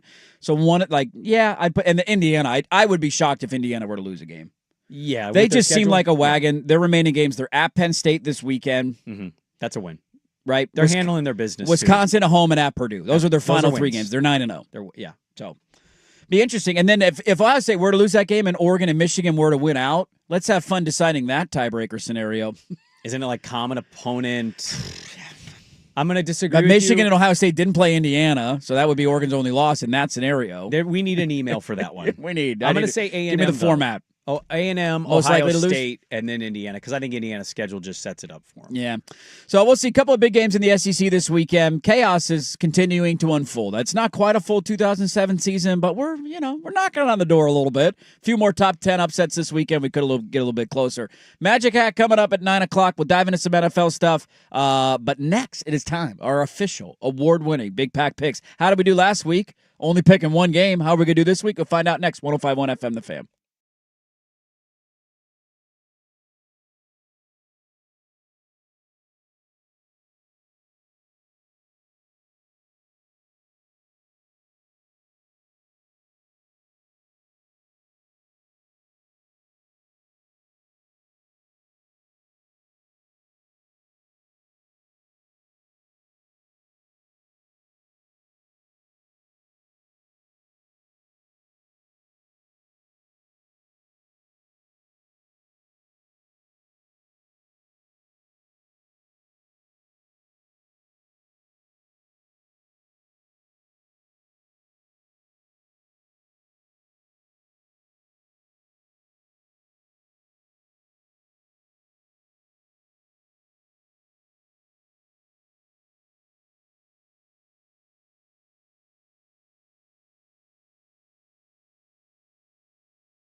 Suffering through European soccer conversations during commercial breaks. You and Patrick need to be stopped. Ole, ole, Start a podcast already. All right. Big one for Forrest. Nobody today. cares. Nobody Europa cares. action. Nobody cares. Strumgerts. No one cares! It's not a good team. It's on the CBS Sports Network today for you. It's not on Paramount Plus only? CBS cares. Sports Network. Speaking I think of Paramount at Plus, noon or Dirt, something. Can we count on anything? Yeah.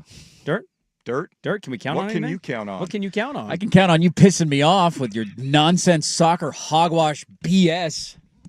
I'm sorry that it fits perfectly in my You can life also schedule. count on Sundays with the NFL on There you CBS go. and Paramount Plus. Stream your local NFL game live every Sunday all season long, starting at just $30 for your first year. That's like $250 a month. Visit ParamountPlus.com/NFL to get started today. I gave you a perfect header, mate. You put it in. All right, we got a lot to get to. Magic Hat coming up top of the hour. Tell you our set pieces better be ready. Jesus. We're very bad at the set pieces, and our set defense is horrific. Just let me know when you're done. Are you done? They win today. The momentum's kind of turned a little bit with If we this go long Knights. here, I just would like to point out, don't yell at me. It's not my fault. You done? Are we all done? I don't think man bun in your future. Are we all done? I don't think I've done anything to disappoint him more than this. No, this is it. This is probably the most offensive thing. Yeah. You could This might make fun of spur me the for Oregon. breakup. Oregon losing this weekend, you can make fun of me, and it wouldn't hurt me more than you deciding to follow European soccer. Premier League. Nobody cares.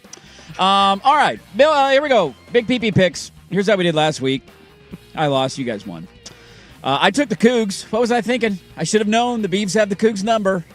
My dumbass trusted the Cougs on the road. Don't check the tape because I definitely had all the confidence Oregon State was going to cover that small number. I believe the phrase was used of remind me next Thursday how bad this pick was, but to the victor go the spoils. You guys took Oregon State. Yeah. There was only one game to pick last week. Season standings, Sprague still in first place, 19-11 now. Hello. I am now down to 16-14, just slightly above 500.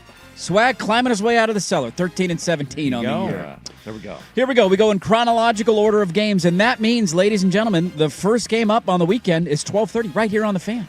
Which, by the way, come hang out at Grand Central Bowl on Saturday morning. Got good breakfast burritos. Anthony Newman and I will be there. Nice. Do they have good They're breakfast gonna have burritos? the lanes open? They do. I'm assuming. I have not confirmed nor denied that the lanes are open, but I know they will be open. And Joe Fisher has told me that breakfast burrito, 10 out of 10.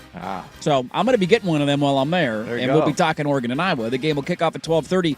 Your line currently in A, same as it is everywhere else, 6.5. Iowa plus 6.5 at home. I'd like to know why a certain host on this station just gave our producer a breakfast burrito and not us.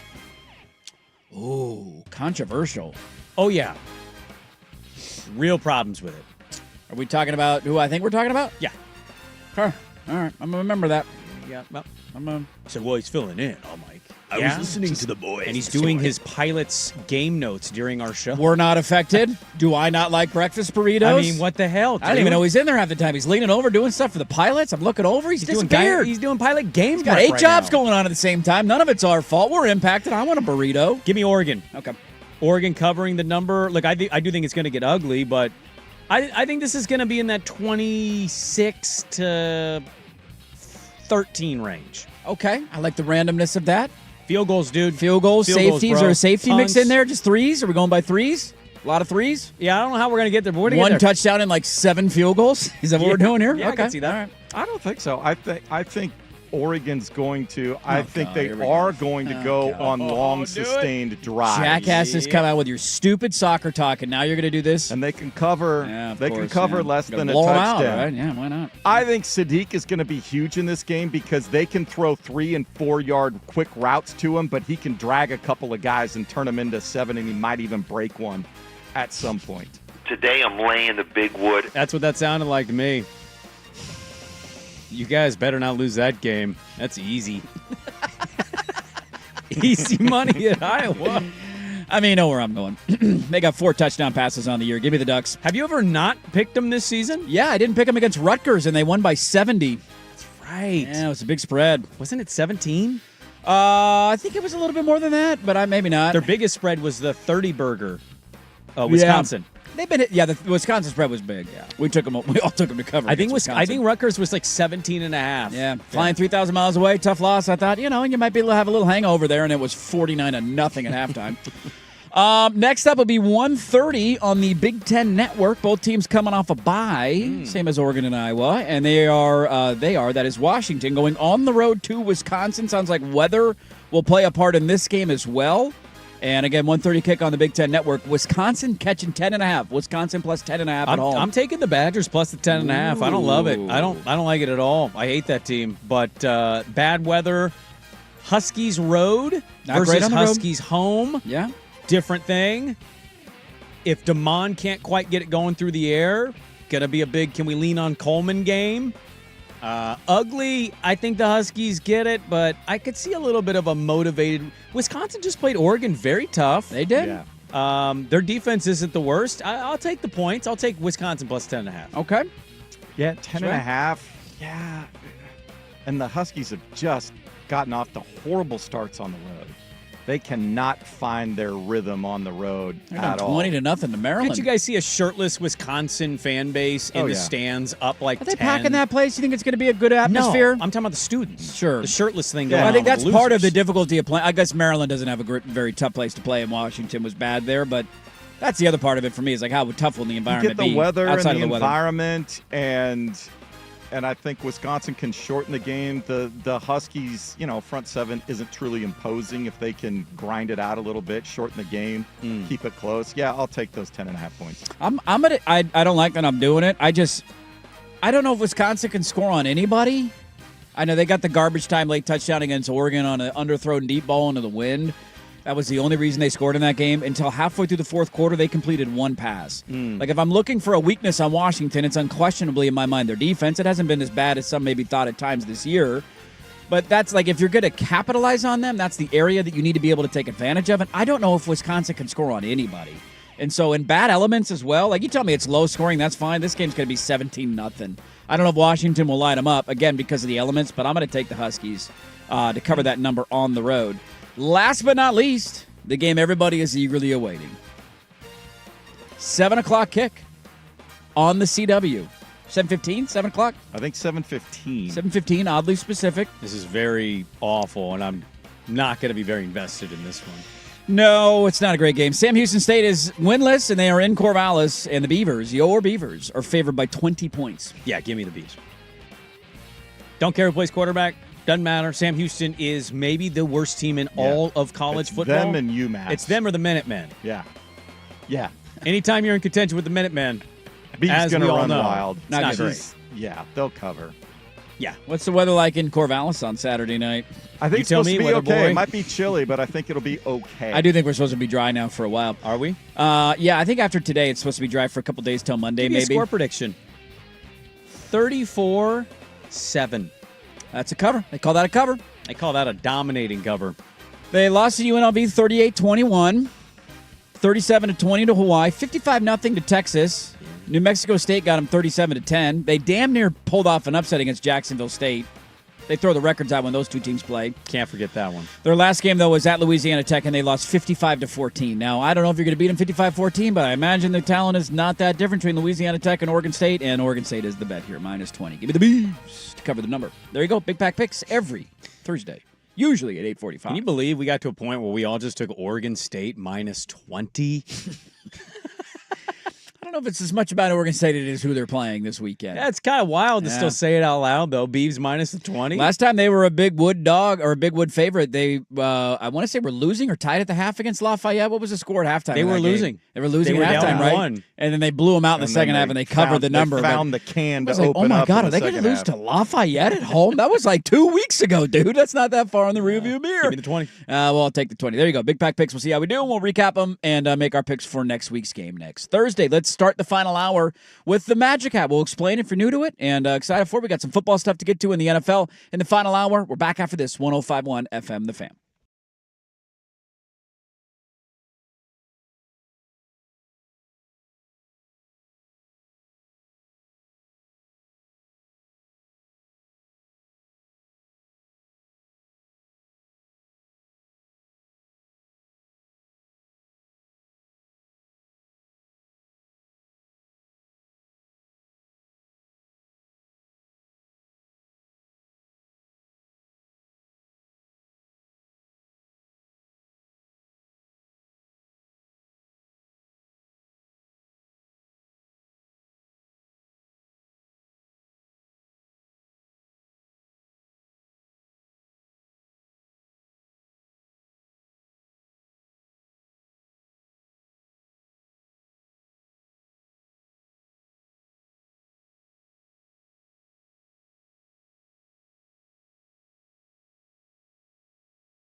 Now, from the George McCoy at Warren Allen Sports Desk, a Sports Center update on the Fan Sports Network, 105.1 FM and 1080 AM. First on the Fan, the Portland Trail Blazers handing the defending champion Thunder their first loss of the season and did it in dramatic style.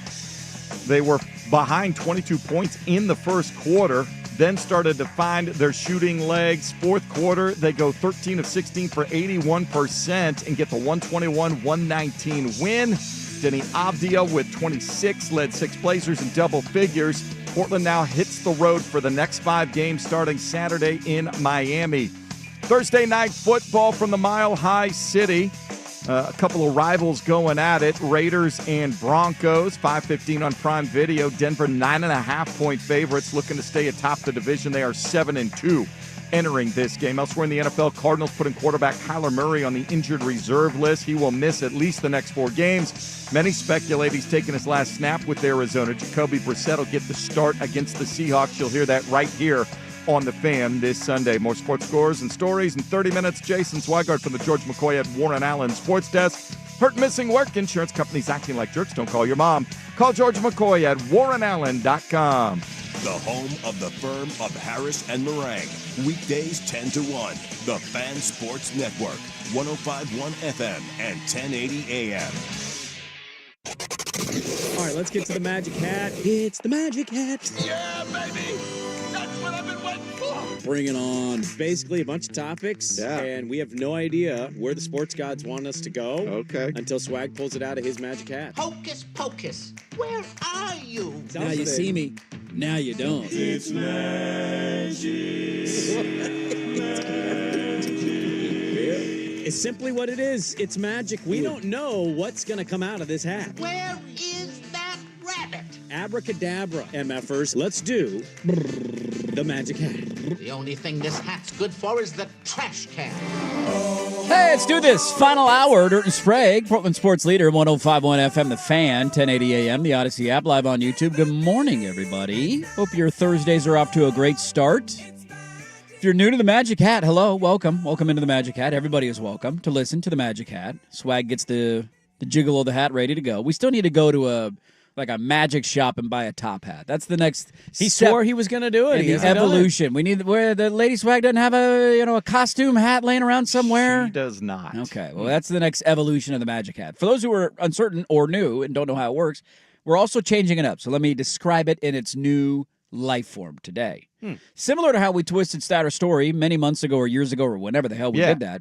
Used to be Swag would give us 3 different ones and you and I would guess each one. Well, now we have rotated to everybody brings a stat and everybody brings a story. You bringing socialist politics to the show once again. This is what's happening, right? Let's spread the wealth here. Well, this was Sprague's idea. The damn communist over there said, let's spread out the means of production here, and I don't want to come up with every Magic Hat every week. Also, let's move it later in the show. So the Magic Hat will now be at the 9 a.m. hour going forward, and we have all sprinkled in our own Magic Hat topics. Yes. So when your topic is chosen, you speak up and you explain the topic in the Magic Hat. Well, to add a little context here, like it's not a I'm getting lazy thing. It's I always kind of feel a little bad that I'm the only one getting to contribute. Well, because I think if I've heard anything the last couple of months about the show from people are really enjoying listening to what you are experiencing as a parent.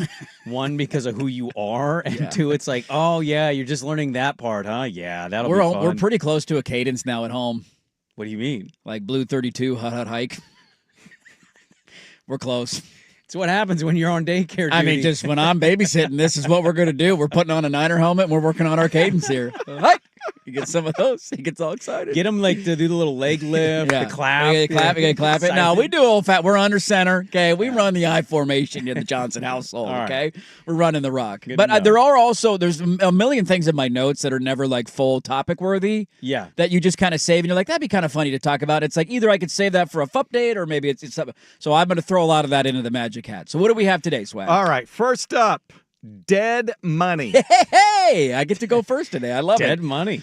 Dead money. Forbes releases a list every year of the highest earning dead celebrities.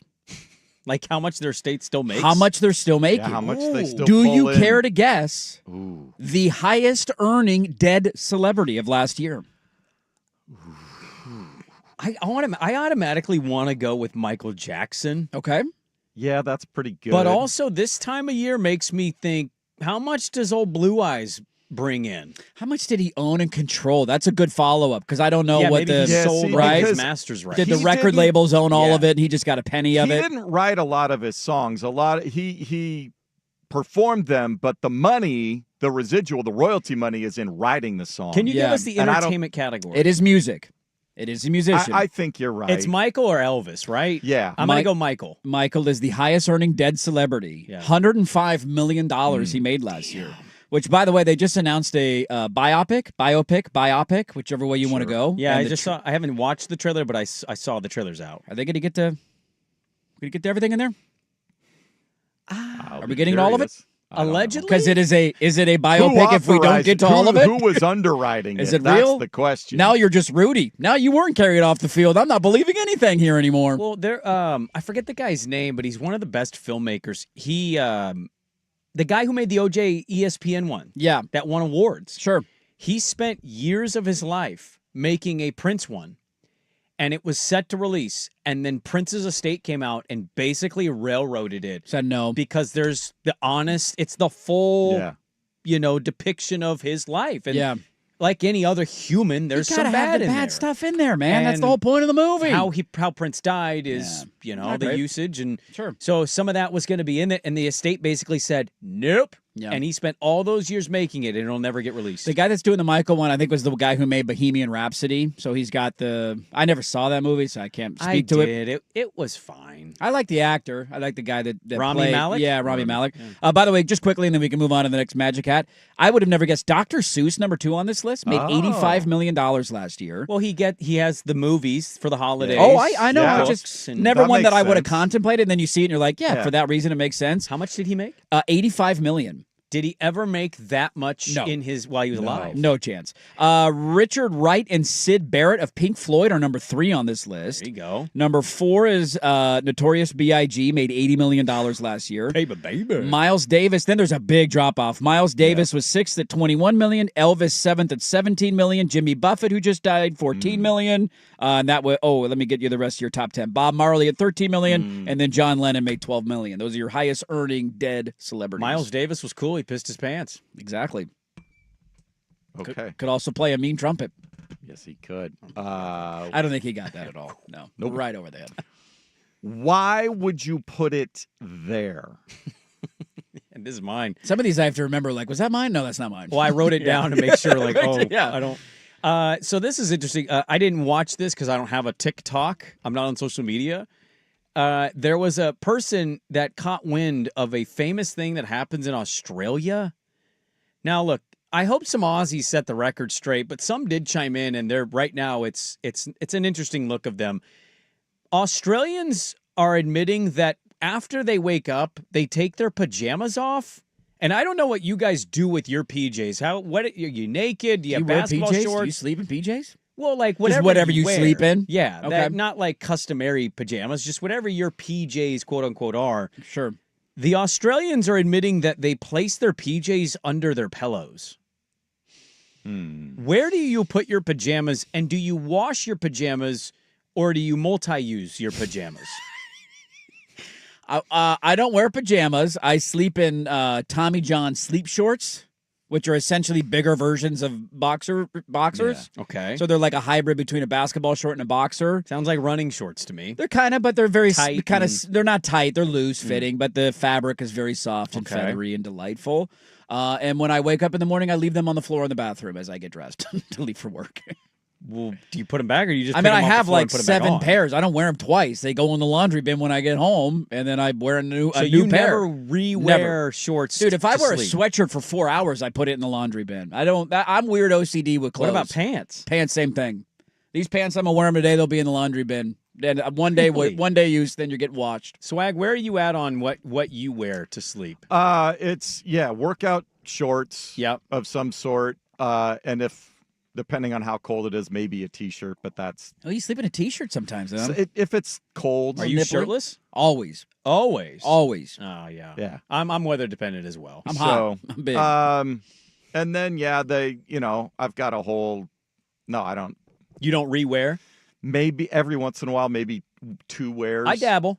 I dabble in You basketball dabble in a shorts. rewear, huh? Because I have my workout shorts, but then I have Sure. shorts that I usually wear to sleep. Yeah. And so They're different. usually- Workout. I feel like basketball shorts, sleep shorts have to be a unique fit. Like I couldn't just put on a pair of big basketball shorts and go to sleep. Well, I would say the sleep shorts usually get a 2-run situation out of me. Yeah. Yeah. That's what I don't, under my pillow. I saw that and I'm like, that's kind of weird. That's not Why would you put it under your ideal. pillow? No. What percentage of men wear like full body pajamas? Oh, the Clark Griswold Like specials. the Clark, like the. Those don't get worn anymore. I don't think they do. Does anybody wear those anymore? Why did we ever wear them? I don't know. It must have been. Did we not have heat back then? And you just had to probably have a that heating problem, yeah. Sleeping in a pair of pants seems so foreign. I would never even contemplate The it. one that I never understood, and it's just a generational gap, is the gown. The long The gown. nightgown? The nightgown. What are you doing? Yeah. Were you a bathrobe guy? I tried to be when I was a kid. I got one, and I Sure. hated it. I kind of want to be a bathrobe guy, but I'm not. I've never done. My a mom bathrobe. bought me one that was like a rough towel texture and not the super It's gotta soft. be one. soft and Has to warm. be, You got to yeah. melt into that thing. Yeah, but if it gets wet, is it still? Do you let it dry or do you have to wash it? No, if I get up and I'm cold, I'm putting sweats on at that point. That's exactly it. You just Yeah. put sweats on and a long sleeve T-shirt. You're fine. If it's a little chilly in the house. Yeah. Yeah. Some people that sleep in the nude, they don't have this problem. No, they don't. I don't have the balls to do that. Ba-dum-tsh. Don't want this heat.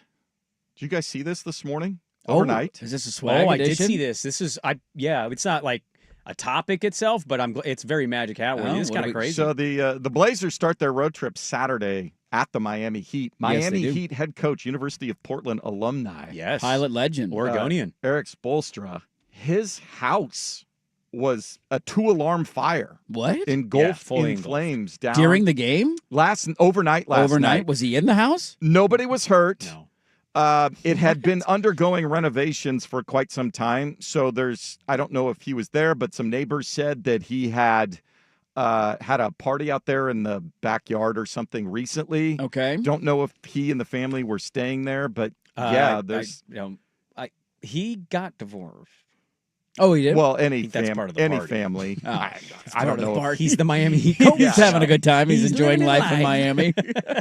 That's terrifying. But I yeah, didn't they see that found story. 2 structures on fire. What is this from News 10? What station? Dude, look is at the this? photos. It looks like Yeah, a left eye was it's- in his house. So there's a wall kind of out by the street, but yeah, the flames going up Whoa. over the wall. It gone. Engulfed trees. Yeah, they had a second alarm to That's send a out dope house, there. too.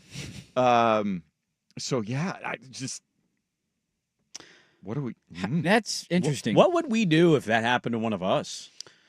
I mean, I think I'd still come into work. I got to be honest with you. the next day, I don't know. What was I What in am the gonna house? do from 6 to 10? Well, at that point, you're dealing with insurance and Yeah, firefighters, and I mean, I worry about that. I'm in a condo, so I'm attached to Anything can several happen other to you, units, yeah. So you a little nervous about maybe what anybody else has going on. Would you guys come in?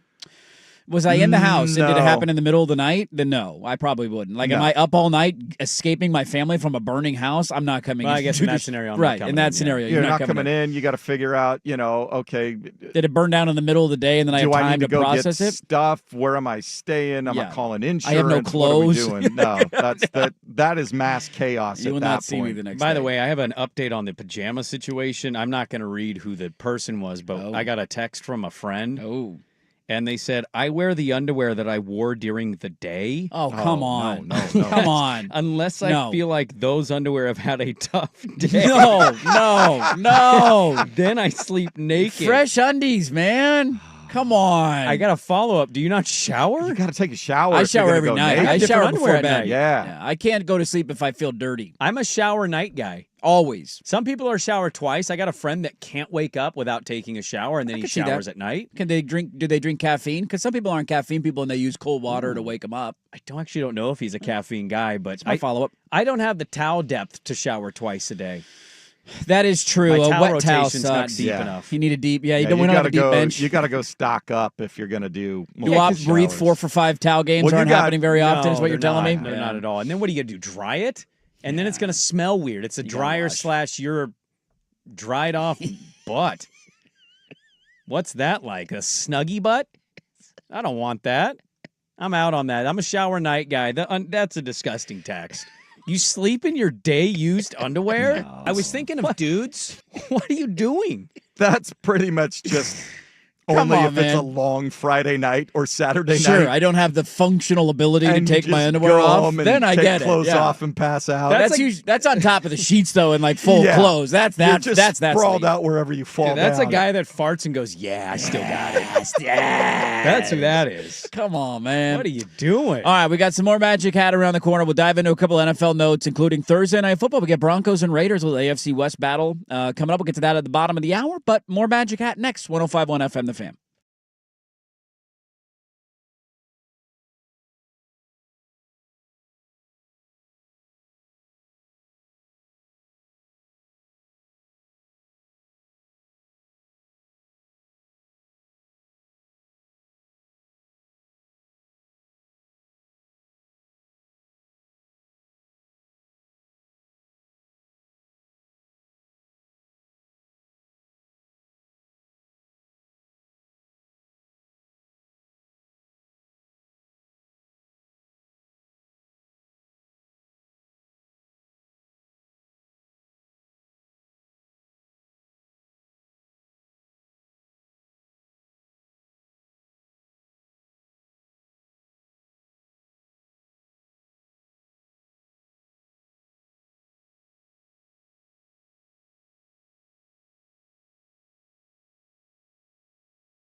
The only thing this hat's good for is the trash can.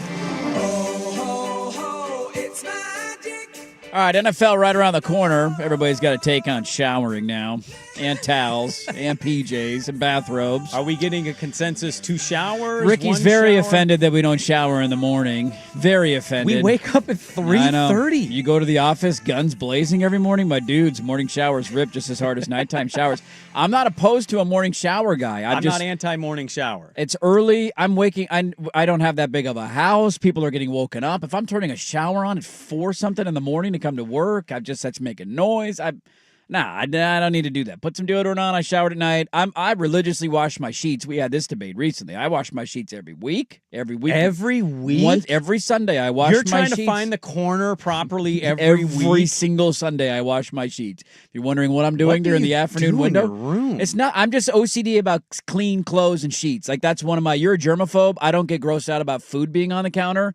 I get grossed out about wearing clothes that don't feel clean. Yeah, okay. Or sheets that don't feel clean, because we all know that feeling when you haven't washed your sheets in a while. It does feel great when you they're climb clean. in and you get them nice and smooth and they're tightly folded. Yeah. Oh, yeah. Big in on that. I'm OCD about that stuff. It's hard to explain. I don't have a door to my bathroom in my bedroom, so if I shower... It's hard to explain. Yeah. It doesn't make any sense how my house was built. My wife will be woken up at 3:45 a.m. by a shower sound. Yeah. So I try not to do that to her. If I work out on a Saturday super early and I'm sweating, dude, I'm absolutely doing the 2 shower day thing. I'll sit in my stink the rest of the day till nighttime. Yeah. Let it boil. Somebody said I've never owned a bathrobe, but when I stay in a nice hotel, you better believe I'm rocking that robe around the room. That is 100%. We're all that way. You put that comfy thing on. All right, what else is in the Magic Hat? Number 9. This one's mine. And we teased this earlier. We need to talk about it. This is ours, by the way. This is ours. We both saw it in the exact same opinion. I already didn't like this guy. I haven't liked him his entire career. I hated him in college. He was given credit for things he didn't deserve to get credit for. Oh, dude, he's a winner. Stop Clutch gene. He brushes his teeth left-handed because it activates another side of his brain. Like, I can't stand anything about this guy. He wears his rings around. I've never lost a game in my life. Like, shut up. He's got John Randall eye black on one side of his face. He does. It just, everything about J.J. McCarthy I hate. I have to admit it. And look, trust trait, I can't stand this guy. It got even worse this weekend. So he's back. Not only did he cost me money because I gambled against his team. Sure. And they won the game outright. After the game, first off, go look at the visual in the locker room of them handing him the ball. That's just where it came from, the number 9 thing. Mm-hmm. And he's like doing this like weird acting like I'm, possessed by the devil thing. And he's like yelling. And then he gives this speech. Well, why is that, Dirt? Why did he do that? Because he has an alter ego. Oh, he does? He has an alter ego. Oh. And here is J.J. McCarthy on number 9. We see the intensity that you carry yourself with on the field. Do you go to a different place in your mind, on game day? I feel like I do. Yeah, there's definitely a level of a switch that gets flipped. For me, it's that I call him 9. 9 comes out, and I got to understand, okay, he can't be at his peak performance throughout 3.5 hours. So how do I find little ways, on the sideline, get back to my breath, get back to my visualization that could kind of maintain that intense, competitive stamina throughout the whole game. But, yeah, it's just, the pure will, determination to get the job done. He threw for 143 yards. 143. 41 of those came on one play. On one play. And it was a screen to Aaron Jones that he busted 2 tackles on. You take one play off, he barely had 100 passing yards in the game that they won. But this is exactly how his career is going to go, and this is why I hate him. Had a clutch play, though, to Jefferson. He makes for that one touchdown. throw. Oh, God, he made a 3rd down throw to ice the game late. How about Tom Brady? Loved that play. That's what winners do right there. He had to make one throw, and he made the one throw. Oh, he's a Michigan man, too. He is in one of the best offensive systems in the league. He's playing for one of the smartest head coaches in the league, and he's maybe throwing to the best wide receiver in the league, and he's getting to throw for 140 yards and win games, but I'm going to have to sit here and pretend as if he's the next top 5 quarterback. I can't stand this guy, and to say you have an alter ego number 9 makes me want to punch him in the face. First of all, I think he would mop the floor with He you would whoop my ass, but I'd get one shot in there. Give me one. He can't handle my number 10. When number 10 comes out, you never see it coming. I got to go to a place that's deep and dark for 3 hours. This is one of the douchiest things I've ever heard a professional athlete say. You're not a defensive lineman. You're a quarterback. You seen Hot Tub Time Machine? And he's going to fight in the bar, and his buddy does the hype up, and then he comes up and he still gets his ass whooped. I think that's what happened with you and exactly. With, you just hyped me up number 10, and the number 10 got his ass whooped. Look, did Russell Wilson write that answer for him? Yes, he did. Because this is absolutely something that Russell Wilson would have been made fun of about. Yes, let's go be great, go be great, go be great, go be great. And I also find, like, it's okay to say that you feel like you're a different person as a competitor or that you kind of black out because you're so charged up. Some would say Mr. Unlimited. Mr. Unlimited. Right. It's very odd to say that you have an alter ego and then talk in the third person about yourself, but you're pretending it's not you. It's a different version of you. This is Viking fans can't be excited about this, can they? He's an odd duck. Even Seahawk fan, he won a Super Bowl, but even Seahawk fan was like, I am so glad Russell Wilson's gone and we have to stop pretending that we like this guy. I give you a hot take. You always want to repeat. I think there was a part of Seahawks fans like, I'm glad you threw that. You won the first one because of your defense and we ran the ball, and the second one you lost it for us because you threw a pick at the goal line. Like, and I think they're like, of course. Of course. And then you never got back to one again, and then we traded you and your career fell apart. He's unusual. And I'll do this. You don't like another quarterback in the NFL because you think he gets too much credit. I love when you hate quarterbacks because you think they get too much credit. Yes. You know who's not stepping to the podium to say number one is a different guy? That's very true. At least Jalen Hurts is not humble doing that. and takes accountability, and he just goes out there and he does his job. He's not some pretend character in the locker room after the game after throwing for 140 yards. I didn't see the locker room thing. I need to go look that up now. So this is where it comes from. So that's why they asked him about it. O'Connell gives him the game ball. Sure. He's doing this. He's like standing as O'Connell's talking. Like he's like... It's like after the game and he's got this eye black on and he does some like war chant. Like, dude, deep breath, buddy. Football guy. Jim Harbaugh makes his guys sing Jolly Good Fellow and give a high five after a game, okay? Let's be normal here. What else we got, Swag? He's in a conversation. Yes. What else do we have in the Magic Hat? You got to turn your mic on. Here we go. Here we go. Yep. That's coming. Okay. Sorry. Brandman's in here. Yeah. Damn it, Dusty. Do you want this coach? Yeah, we don't have enough time on this because I want to get back. I want to talk some NFL stuff with you. Yes. I've been holding this for 2 weeks, and maybe people are just totally normal and they're numb to this now, and this is what the world is. The Seattle Reign is the Northwest Women's League soccer team. NWSL? NWSL, Yes. Thank you. They're the Thorns And rival. you call yourself a soccer fan. Premier League. Their coach, her name is Laura Harvey. Okay. She's having her second stint as the Seattle Reign coach. She did an interview a couple weeks ago on a podcast, and she basically admitted this. She said, quote, one day in the offseason, I was writing things into Chat GPT like, what is Seattle Reign's identity? And it would spurt out, and I was like, I don't know if that's true or not. And then I asked it, what do you need to do to be successful in the NWSL? Asking broad questions. And then she put in, what formation should you play to beat NWSL teams? It gave me an answer, and so I just used it. Did it work? I don't know what the record is, so I hate to not be able to answer that. That's the follow-up I part. have, because if... But what do you do if Dan Lanning is like, I actually asked ChatGPT what my game plan should be at Kinnick, and then you just used it? What's the point of you? Why do we even need you? We just have Rob Mullins could just type that in. What's the whole point of paying you $10 million a year? I had to go to type it into a robot? I had to go to a repair store a couple days ago because I had to do some home repairs, and I got into a conversation. The checkout clerk, because it was a self-checkout. Yeah. Checkout clerk, it was an older gal. And then another older gal came up, and she goes, you guys don't have any people checkouts? And I go, no, because we're just letting the robots take everything. And she goes, I don't like it. And I go, I don't like it either. She's like, we should have more jobs. And I go, and we shouldn't let robots take everything from us. Amen. So we started, me and these two gals started talking about how robots are ruining it. And I have this argument every day with my wife. She'll just put everything into Chat GPT, and then she'll just copy paste it. Yeah. And I've never used it, and I never will. I shouldn't say never, but I don't ever have any desire. This kind of bothers me. I don't know why it does. Like, you can't just play the formations you think works for your team. You know, like, at least I would hope you know soccer. But what if your record's good? Somebody said they went from fifth, bottom of the league to top three.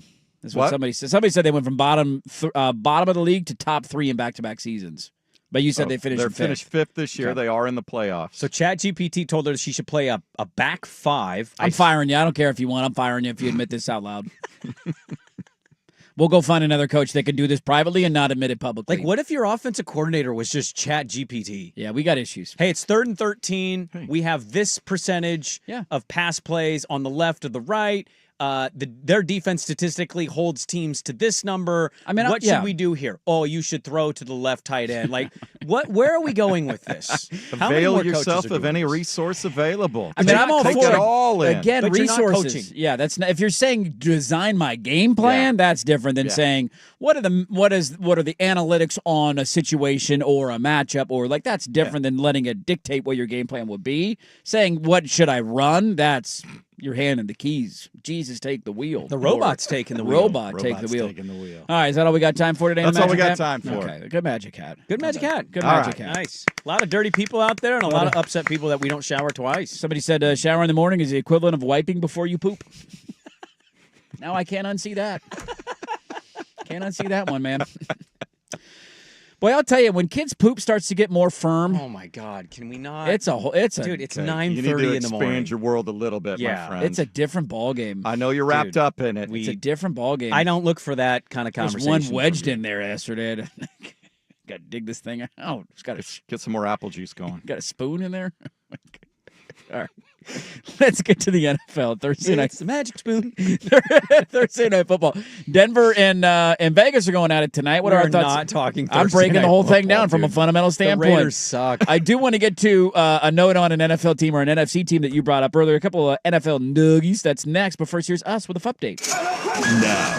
Now, from the George McCoy and Warren Allen Sports Desk, a Sports Center update on the Fan Sports Network, 105.1 FM and 1080 AM. Brought to you by Biggs Chicken. Try their smoked and fried wings tossed with a perfect dry rub served with a trio of killer sauces. Menus at bigschicken.com. First on the Fan, congratulations to the grade 8 Alexander Ovechkin, the first ever NHL player to score 900 career goals. Got it for the Washington Capitals against the St. Louis Blues. Of course, if you missed it at the top of the show, Jordan Binnington, the Blues netminder, tried to inconspicuously deposit that puck in his pants. Now, if he puts it in the front of his pants and then says, fine, here, did you grab it? Or hockey players I are think they'll grab familiar with the level of grotesqueness that we are not. Yeah, so I don't gross. think they bother with it. Doesn't matter. It's 900, man. It's history. That's right. will it ever be broken?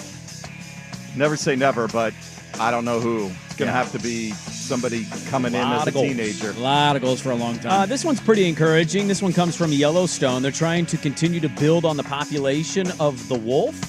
And they're using, speaking of AI helping things out, this is a positive AI story. AI is taking their communication that they're constantly tracking and monitoring, and they have actually found that it is increasing the wolf population based on finding out where the packs are going, when they're going there. So they're able to kind of help the climate, the environment, There you go. more suitable for the wolves to build up the population. Positive animal story. I like that. We are in Coach Carousel season, and a lot of coaches handle this stuff the wrong way. Willie Taggart, why wouldn't I be the head coach here at Oregon? I think I have found my favorite answer that I've ever heard from a coach whose name is getting referenced. This guy might be my favorite coach in all college football. Brent Key at Georgia Tech. Run the ball, Brent Key. His name keeps showing up. Hey, who's going to go get Brent Key? Yeah. He is a Georgia Tech alum. He was asked at his press conference, hey, what do you have to say to fans who are worried about losing you? You know what his answer was? Slice me open and see what colors I bleed. There you go. He's got a stinger. More hockey, a wolf, and coaching carousel stories in 30 minutes. Jason Swigart from the George McCoy at Warren Allen Sports Desk. Hurt, missing work, insurance companies acting like jerks. Don't call your mom. Call George McCoy at warrenallen.com. The Fan is live on YouTube.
105.1 FM and 1080 AM. All right, let's break it down from 20 different angles. Thursday Night Football tonight. How excited are we? Broncos? That was a good wet fart right there. Dude, the Broncos, I don't know if they'll cover 10 points. This game should not be in doubt. Game's in Denver, right? Yes. Okay, they're wearing throwback unis, I believe, correct? I think we're wearing the throwbacks again tonight. I just tend to like them when they wear their throwback uniforms. The throwbacks look really solid with the horse and the D. Such a good look, man. And they paint the field to match it. Yep. It's perfect. Yeah, Vegas is not good. We all know Vegas sucks. I also just think there's a thought of Thursday Night Football. Sprague the line. Somebody sprague the line. I'm not going to touch it. They're going to cover this number. Okay. The Raiders are... Why don't you do it? If you like the game that much, why don't you do it? Because I'm scared. They should have beat the Jags last week. I'm scared, man. They lost 30-29 on a walk-off field goal to playoff Jacksonville. Wearing a purple corduroy jacket. Do I look like I'm confident? Yeah, I mean, I'm not going to touch it from a gambling angle. We'll see. Maybe a live bet. Hopefully, Vegas scores first or something. You could get a little better line. What is the line on the game tonight? It was 9.5. 9.5 last I saw. Yeah. 8.5 it says on ESPN right now, so maybe it's come down a little bit. I'm just now seeing McCarthy on my television. Dude, are you the locker room thing? Yeah. It is. Viking fan chimed in, was like, I can't stand this guy. Still 9.5 on DraftKings. Still 9.5 on DraftKings. Okay. See, I love when fans are honest and go, "Yeah, I kind of hate my quarterback. We're winning. If you win, sure, whatever, but you take it. Yeah. It's there's nothing worse as a fan than when you have the player that you kind of do hate, but you don't have another choice. No, it's just that you got to root for him because you need him to win in order to be happy as a fan. And if he doesn't, then you're not happy as a fan. You're happy on the 3rd and 9. You're happy when he kneels and the clock hits 0, and then you're instantly changing the channel because he's going to get interviewed, even though Justin Jefferson or Grenard has actually the better game for your team. Yes, he'll get the attention. You don't want to hear what he says because he's a winner. He's a winner, man. Clutch gene. That's the only thing that matters for quarterback stats. Do you win or not? Clutch gene. You brought something up earlier in the NFL that I find interesting because I might actually you actually sparked an interest in me and maybe to go gamble this because I like the odds. Yeah. There are 5 teams right now. Actually, according to DraftKings, only 4. This is the ESPN football analytics, like FPI. Chances to win the NFC? So there's 5 for them, 4 in the Vegas odds. Okay, so Vegas odds is 4, ESPN FPI is 5 that have a better chance to win the NFC than Seattle. I'll give Vegas and I'll let you give ESPN because I don't have that in front of me. Sure. Do you know who the favorite to win the NFC right now is on DraftKings? Ooh, I don't. I would assume it's Eagles. It is not. The Rams? It is the Rams. So the Rams are second on ESPN. Okay. It's Eagles. Okay, you can go. So Rams are plus 400, Eagles plus 425, Lions plus 475, Packers plus 500, and then the Seahawks at plus 550. Yeah, the 5 on ESPN's percentage, football power index in order is Eagles, Rams, and this one you're going to have to explain it to me. Okay, this is FPI. 49ers, Packers, Lions. The only thing that I can say to make sense of that is that they have been, I don't know about most because it seems like half the league is banged up. I would argue they're in the mix for the most banged up team in the NFL. And they're not getting healthier. Some of these guys are done for the year. Some of the guys are done for the year, but I think they'll get a little bit of help at certain spots. Not everybody. Pearsall, like a wide receiver, your quarterback might be back, which there's not a quarterback controversy. They'll get an offensive lineman back eventually, right? Brendel. And then I think the other idea of it is you might like Seattle or LA better as overall collections of talent, although they beat the Rams and they've beaten the Seahawks head-to-head. They get another chance against the Rams this weekend. Yep. The rest of their schedule is so easy that I think it's just the thought of playing the odds of them getting there, and then once you're in the dance, that's the only theory that I can come up with. After the Rams this weekend, you know what the rest of their schedule is? I do. It's on my fridge.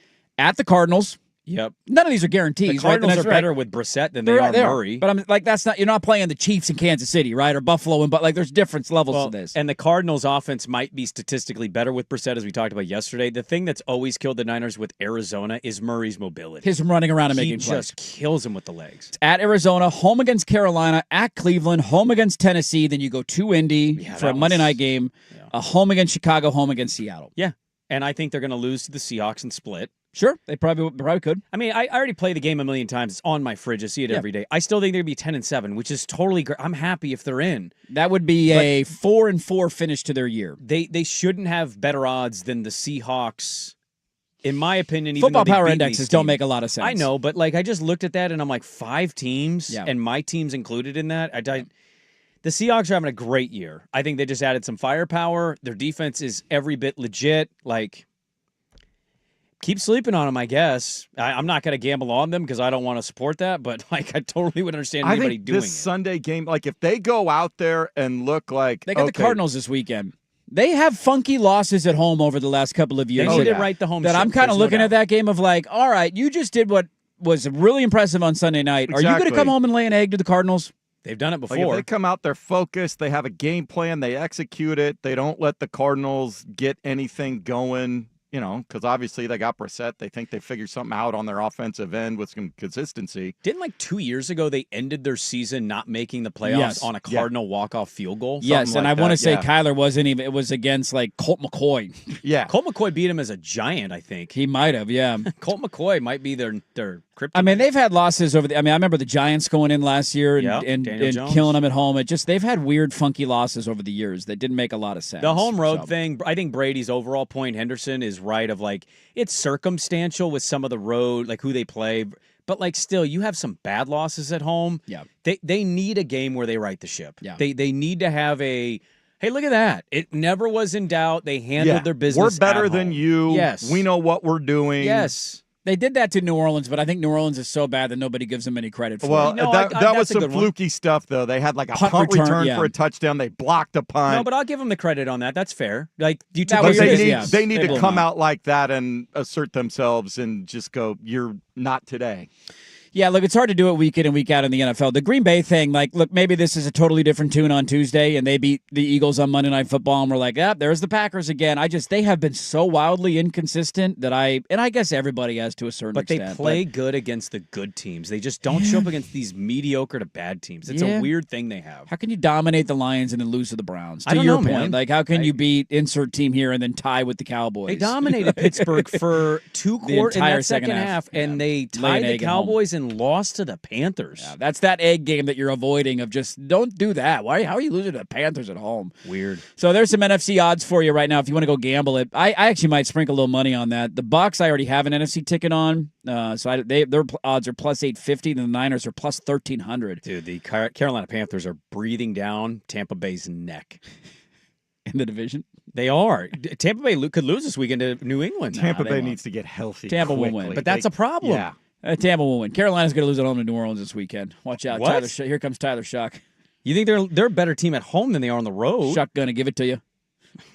Let's not start that. You don't want to do that one? I mean, dude, if Tampa loses this weekend, they're 6-3. If Carolina wins, they're 6-4. I know. This is stupid. Tampa's winning the division. Talk about quarterbacks who shouldn't get credit. Bryce Young's stat line with what they horrible. did last weekend. Spencer Rattler has a better stat line on the season than he does. He's the leading passer, and he's not even their starting quarterback anymore going into the game. Rico Dowdle's been their MVP. He just got fined. 2 pumps. Can't multi-pump. Yeah, that kind of upset me. I didn't know that. I forgot about that rule. Yeah. Why can't we pump? Can't pump. No pumps. Okay, no cream. What? Let's wrap it up. Next on The Fan.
80 a.m.